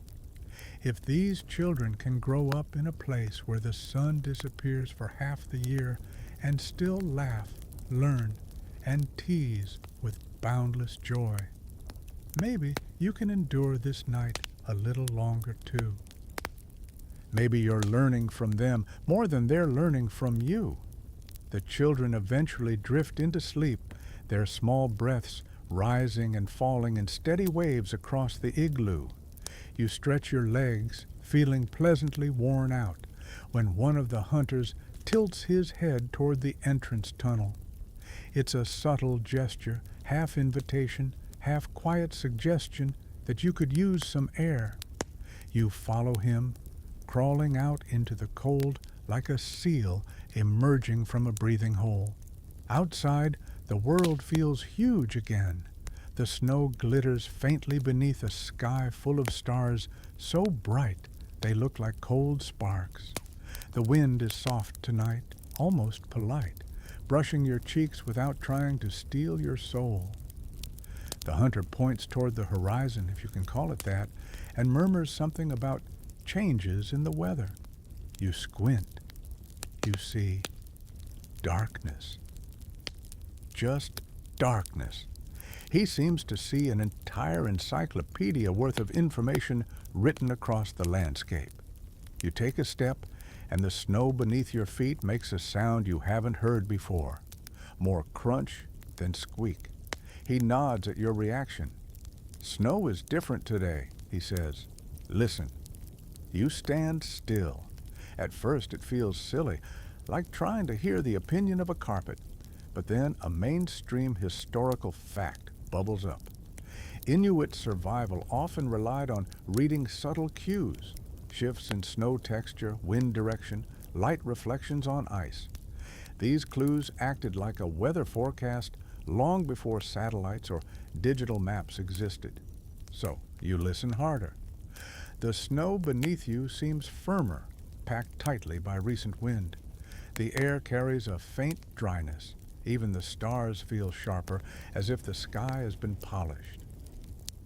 You tell the hunter what you notice, feeling like you're cheating on a test you barely studied for.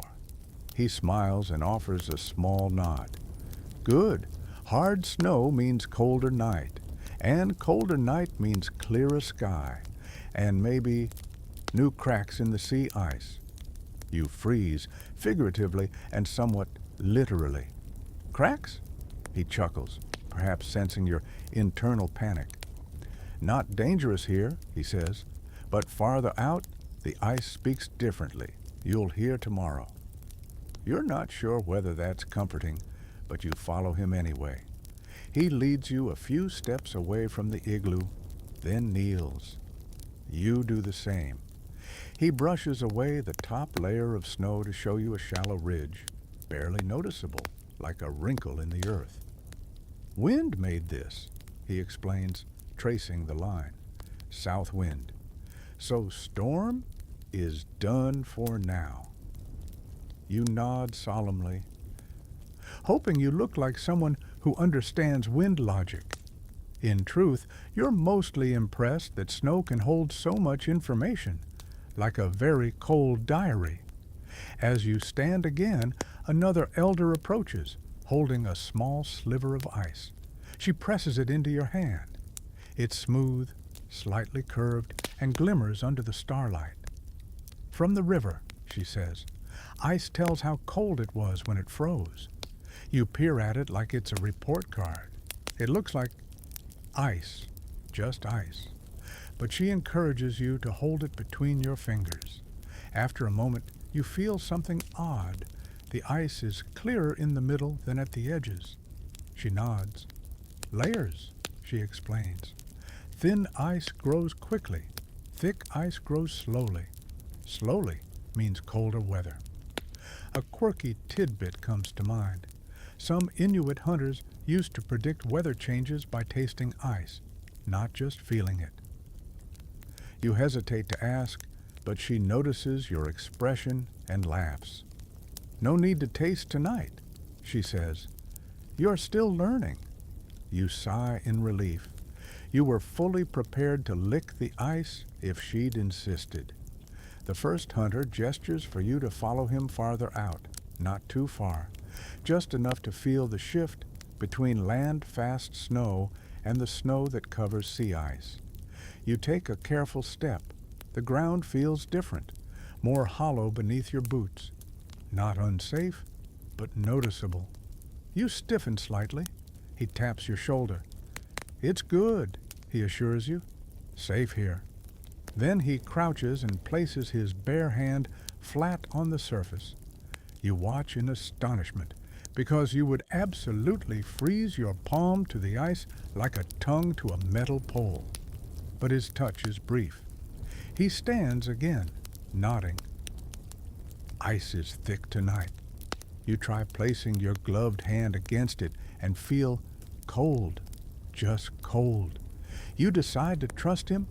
He gestures for you to close your eyes. You do, though your senses immediately start yelling, "Danger, danger, what are you doing, danger?" He tells you to listen, not to him, not to the wind, but to the subtle symphony beneath the surface. At first, all you hear is your own breath. Then the faint whisper of wind gliding across the snow. Then something else, a soft crack in the distance, faint but real. You open your eyes, startled. He nods. Ice shifting far away, he explains. Pressure ridge growing. Historians still argue whether Inuit navigation by sound developed more from hunting necessity or long-distance travel across sea ice. Either way, standing here, you feel a sudden surge of respect. How much information they can pull from what sounds to you like background noise. You walk a little farther, and the hunter stops beside a line of tiny tracks, barely impressions on the snow, like someone pressed their fingertip lightly into the surface again and again. Arctic fox, he says, following the diagonal pattern with his eyes. Heading north means it smells something. You ask if that something is danger. He shrugs. Maybe food, maybe mate, maybe nothing important. But foxes do not waste energy. They follow purpose. So the night has purpose too. You think about that as you kneel to examine the tracks. They're small, delicate, perfect. You try to imagine the fox trotting through the endless dark with total confidence. Part of you envies that kind of certainty. Another elder joins you, pointing out a faint shift in the texture of snow just ahead. It looks like someone brushed the surface lightly with a broom. Wind from the east, she says, means weather changes soon. You try to memorize the pattern.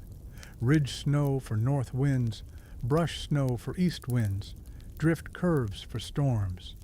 The land becomes a book, and you're learning how to read a page at a time. A gust of wind kicks up, swirling a thin veil of snow between you and the hunters. They don't flinch. They simply angle their bodies slightly, turning into the gust like it's an old friend.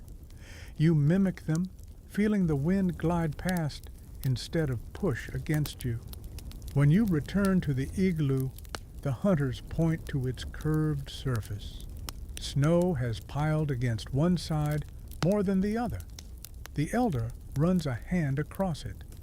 See? Wind tells story even on your home. You trace the curve and feel the uneven buildup of snow. It's subtle, but real.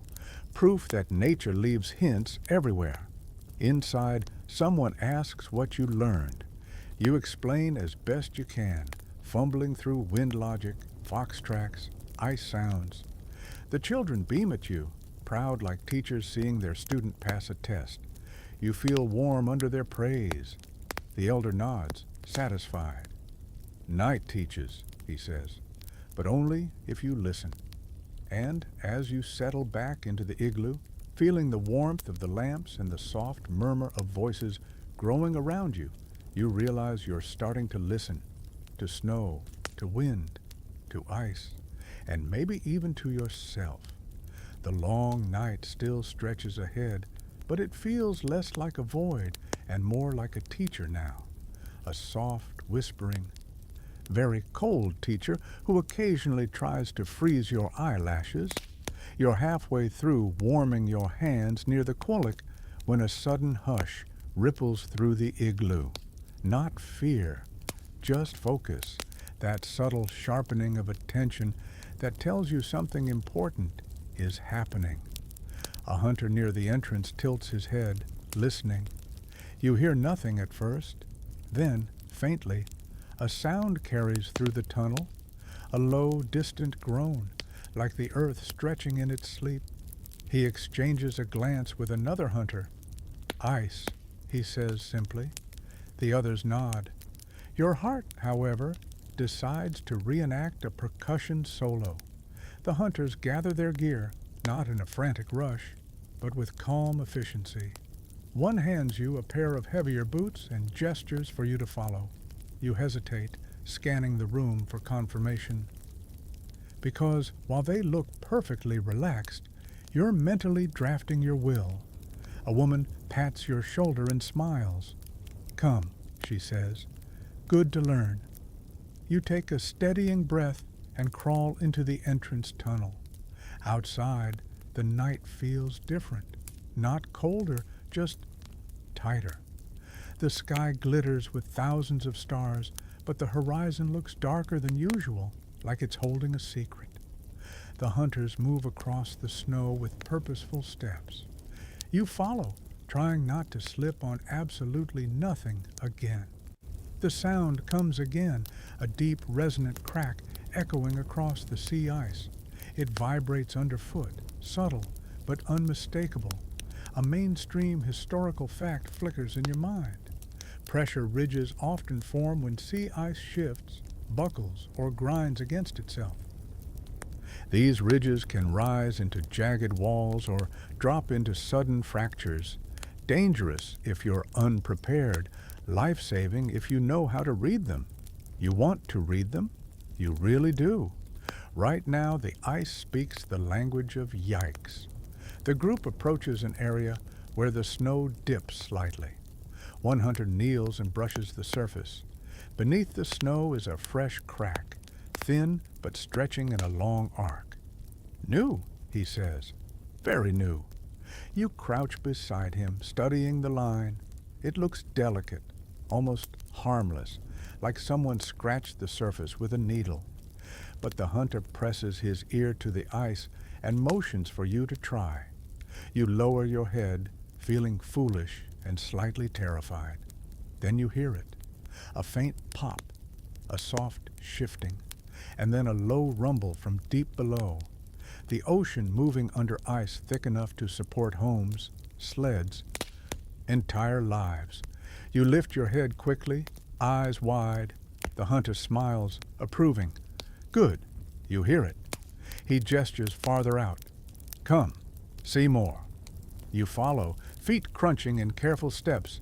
You're hyper-aware now, hearing every tiny sound. The whisper of wind, the squeak of frost, your heartbeat yelling, "Why are we doing this?" A quirky tidbit pops into your head.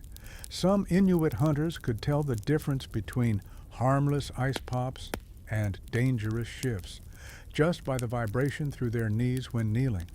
You kneel briefly, trying to feel anything beyond numbness. Mostly, your knees report, "Cold, still cold, please stop." The hunter chuckles softly.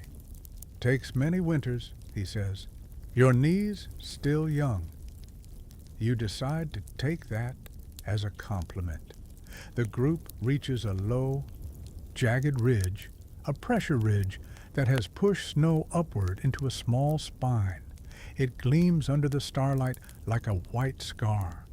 The hunters examine it closely, tapping parts of the ice with tools. You watch them assess height, angle, density, each detail a clue. One taps a brittle section and it breaks cleanly. "Thin here," he says. "Travel around." Historians still argue whether ancient travel routes across sea ice were more influenced by animal migrations or by predictable ice formations. Watching the hunters map the safest path around the ridge, you see how interconnected everything is. Ice, animals, wind, weather. Nothing survives alone out here. A sudden growl of wind sweeps across the surface, lifting snow into swirling shapes. You tense, scanning for movement. One of the hunters holds up a hand. "Quiet," he whispers. You freeze. A shadow appears at the edge of your vision, low, pale, silent. Your heart contracts like a startled squirrel. You turn your head slowly, breath shallow, expecting the worst. It's a polar bear, huge, impossibly white, moving with the silent grace of an apex predator in its element. It's far enough away that the hunters don't seem worried, but close enough that your legs briefly file a request for immediate retirement. The group stays perfectly still. No sudden movements, no noise. You mimic them, even though your brain is screaming, "What do we do now?" A hunter leans toward you and whispers so quietly you barely hear it. "Wind is blowing our scent away." Good. The bear lifts its head, sniffs the air, then continues its steady walk across the ice, uninterested in you or your existential crisis. You watch it fade into the darkness like a ghost returning to its realm. Only when it disappears do the hunters breathe normally again. One pats your shoulder. "You did good. Didn't scream." "Thanks," you whisper. "I practiced internally." Everyone laughs softly, careful, controlled laughter, the kind that releases just enough tension without disrespecting the moment. With the bear gone, the hunters return to their assessment of the ridge. They find a safe crossing point, a thick slab of ice bridging two pressure plates. You follow them across, stepping exactly where they step. You do not improvise. You will never improvise on ice again. The wind picks up, carrying the salty tang of open water.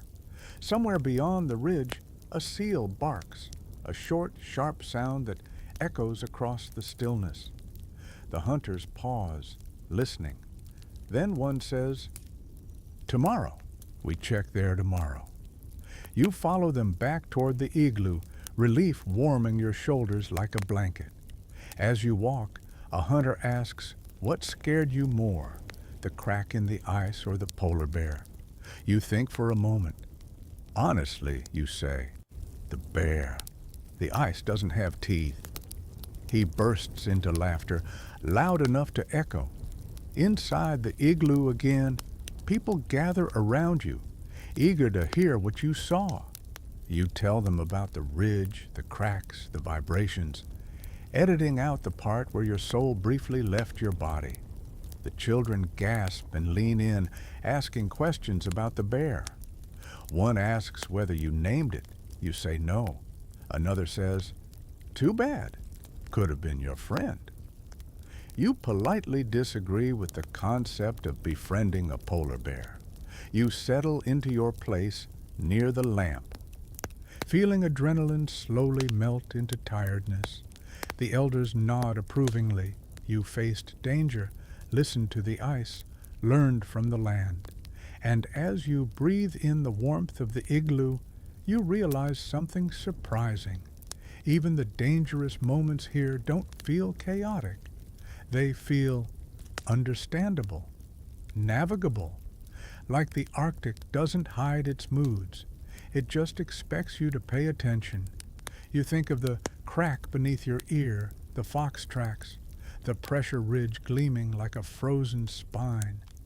You think of the polar bear walking silently across the night, and you think, this place is dangerous, yes, but it's honest, and with the right guidance, maybe even survivable. You fall asleep eventually, though your mind lingers on the echo of shifting ice and the silent stride of the polar bear. When you wake again, the igloo is still dim, but something feels different. A buzz of quiet excitement hums through the room, subtle yet unmistakable. People move with a slight spring in their step, voices just a touch more upbeat, as if everyone secretly drank an extra cup of caffeinated snow. A woman notices your confusion and gestures for you to crawl toward the entrance tunnel. "Go," she says softly. "See?" You squeeze through the narrow path, brushing snow from your sleeves as you emerge outside. The cold nips at your nose immediately, but you barely notice because the sky looks different.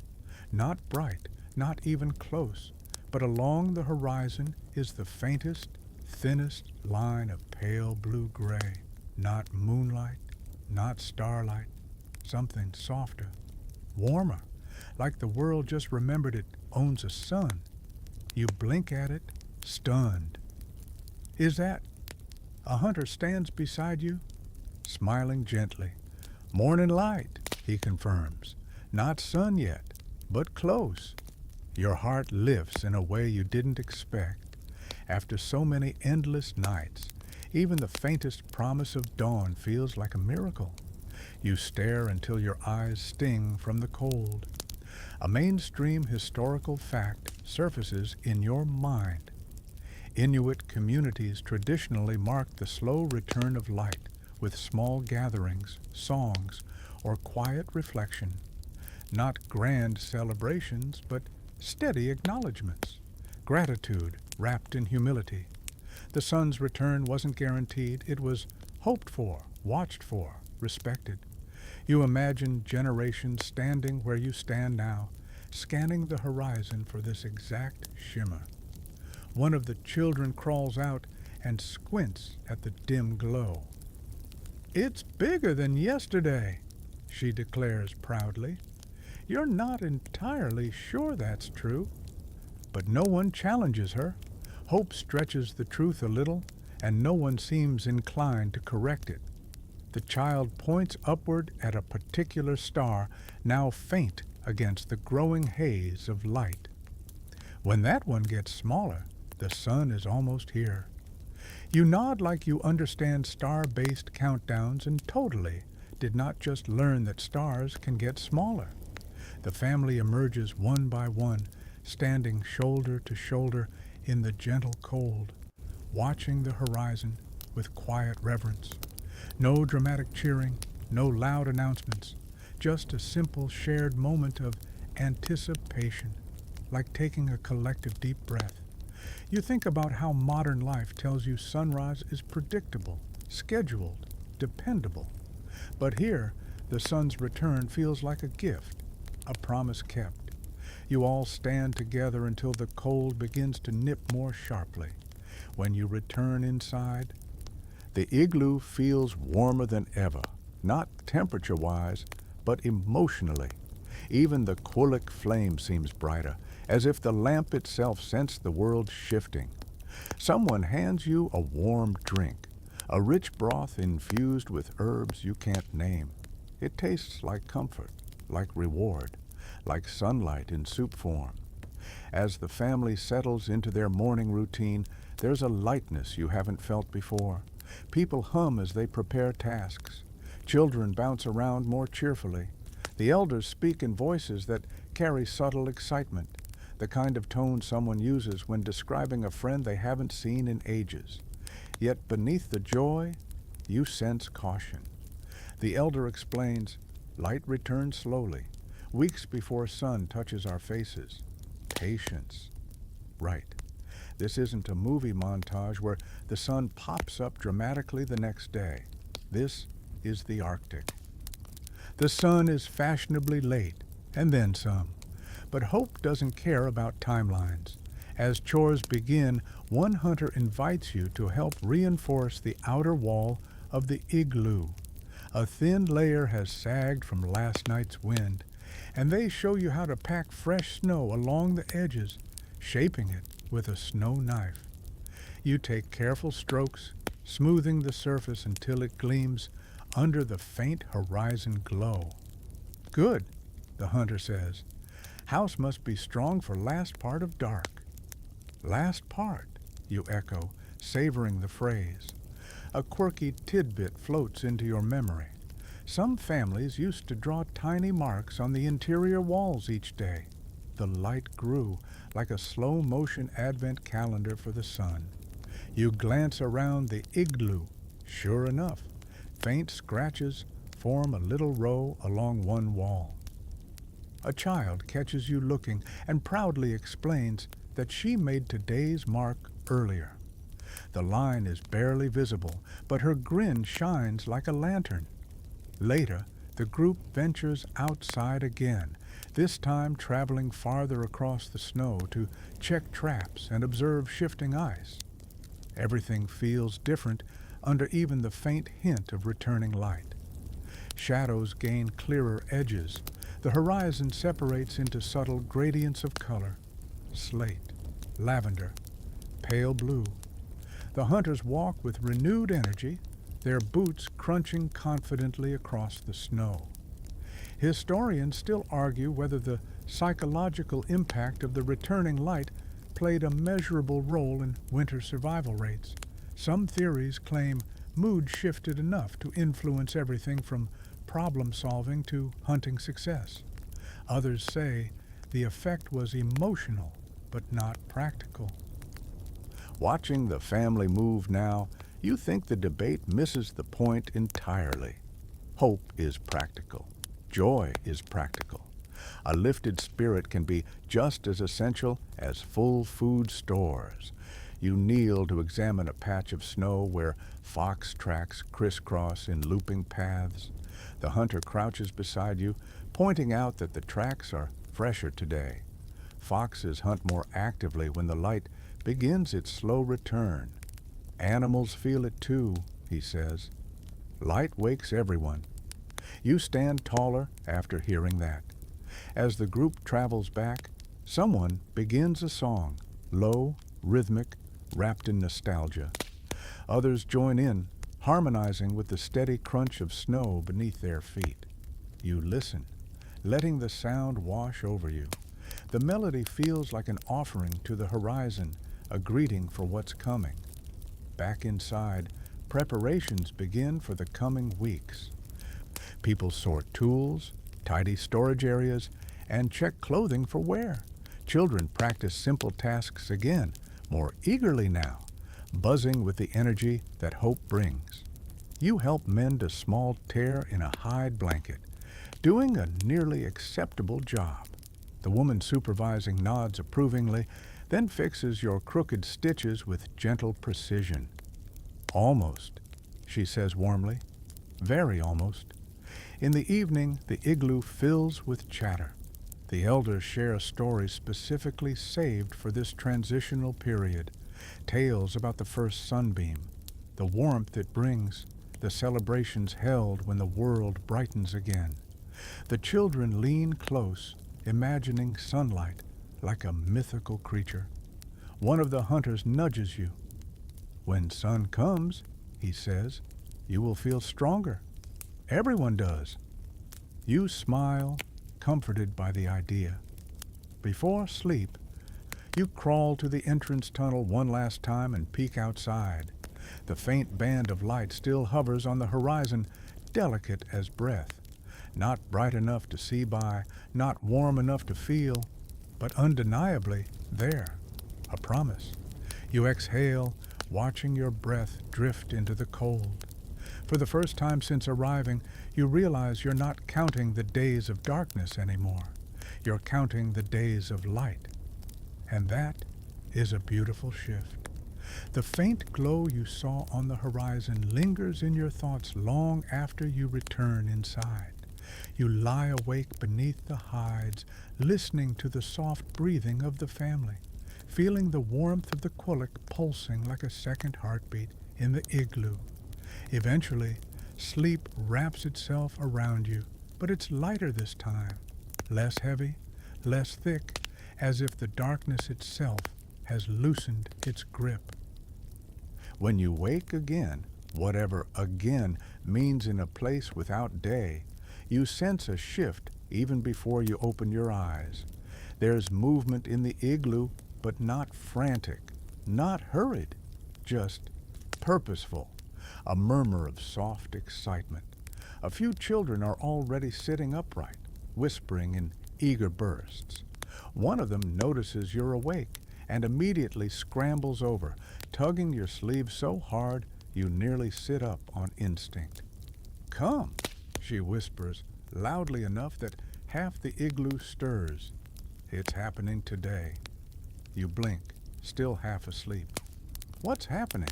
Her grin widens until it practically spills off her face. "Sun."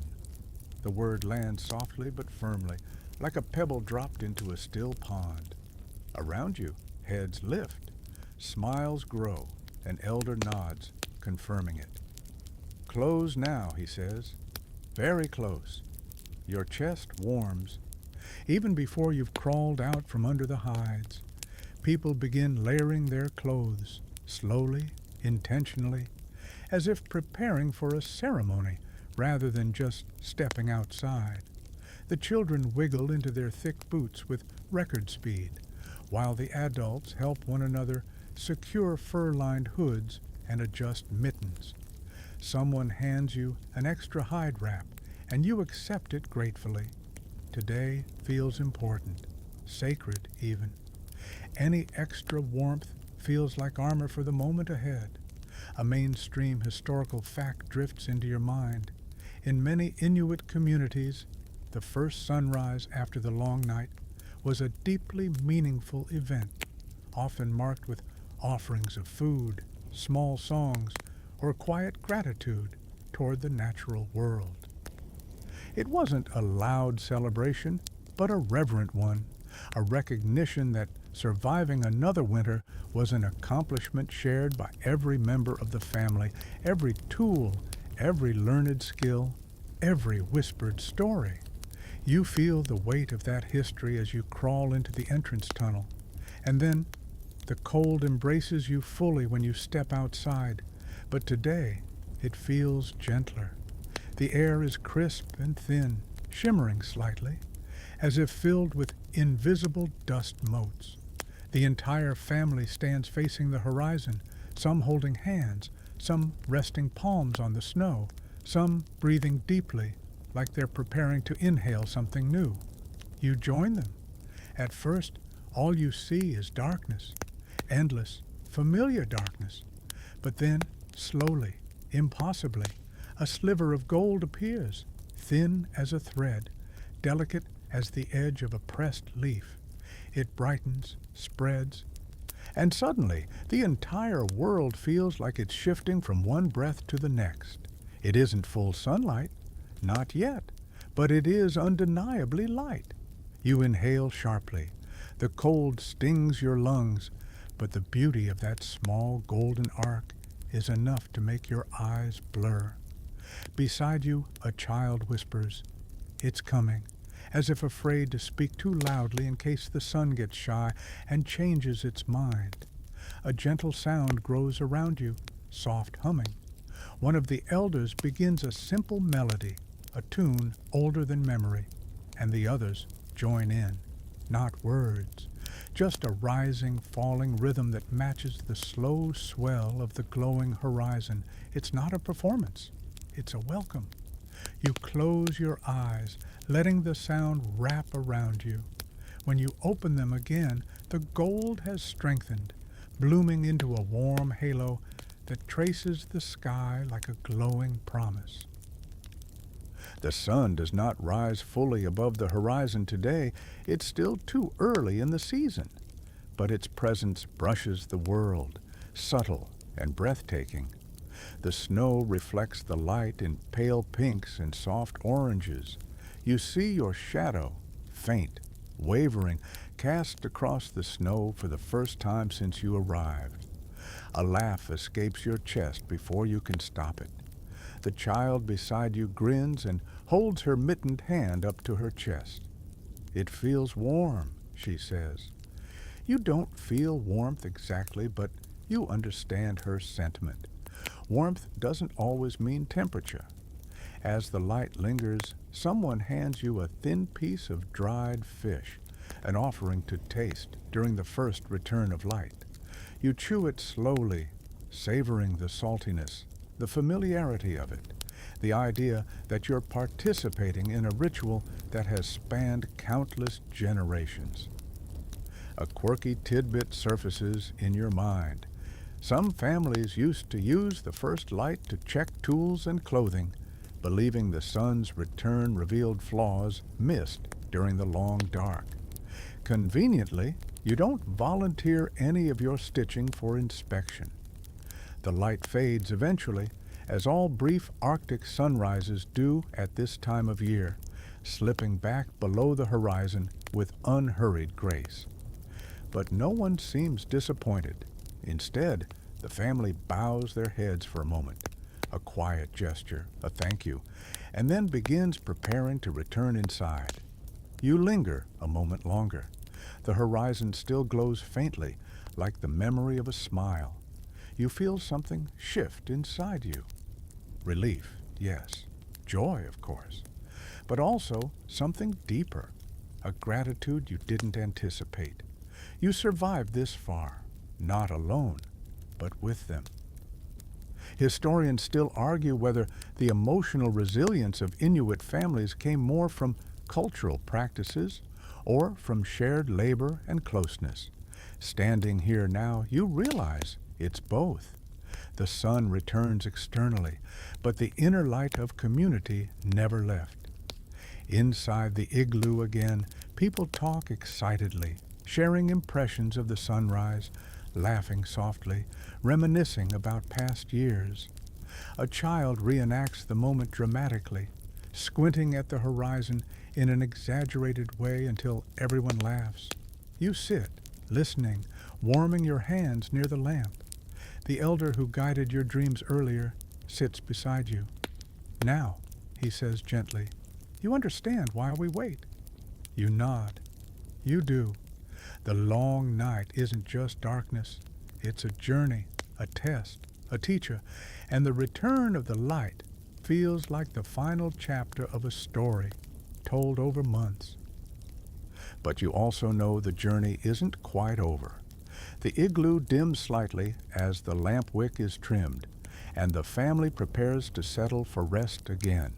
You stretch under your hides, the faint memory of sunlight still glowing behind your eyelids. And as sleep begins to pull you under, you realize the night no longer feels endless. It feels earned. And now, for just a little while longer, let the world quiet itself around you. Imagine the faint glow of that returning light still resting on the snow, stretched thin across the horizon like a soft ribbon of gold. Let it gently fade, the colors softening, loosening, drifting into that blue-gray calm that's neither night nor day, just the hush between. Feel yourself there in the stillness, surrounded by the slow breath of an igloo settling deeper into the snow. The qualic's flame flickers low, painting warm ripples along the curved walls. Every sound becomes softer now, the whisper of fur against fur, the subtle sigh of settling snow, the distant murmur of wind traveling nowhere in particular. Nothing demands your attention. Nothing reaches for you. Everything simply rests. Your body settles with it. Each breath grows longer, like it's stretching into the quiet. The cold outside dulls into a distant memory. The warmth inside drapes around you like a gentle promise. You're safe. You're sheltered. The night is no longer something to survive. It's something to float through. Let your thoughts drift lightly, like snowflakes swirling in slow circles. No urgency, no shape they must take. Just soft, drifting impressions, growing fainter with each breath. Feel your shoulders sink. Feel your hands relax. Feel your eyelids grow heavy. So heavy, comfortably so. The Arctic night outside waits patiently, but it doesn't need anything from you. For now, all you have to do is breathe, let go, and settle into the calm that follows long stories and long journeys.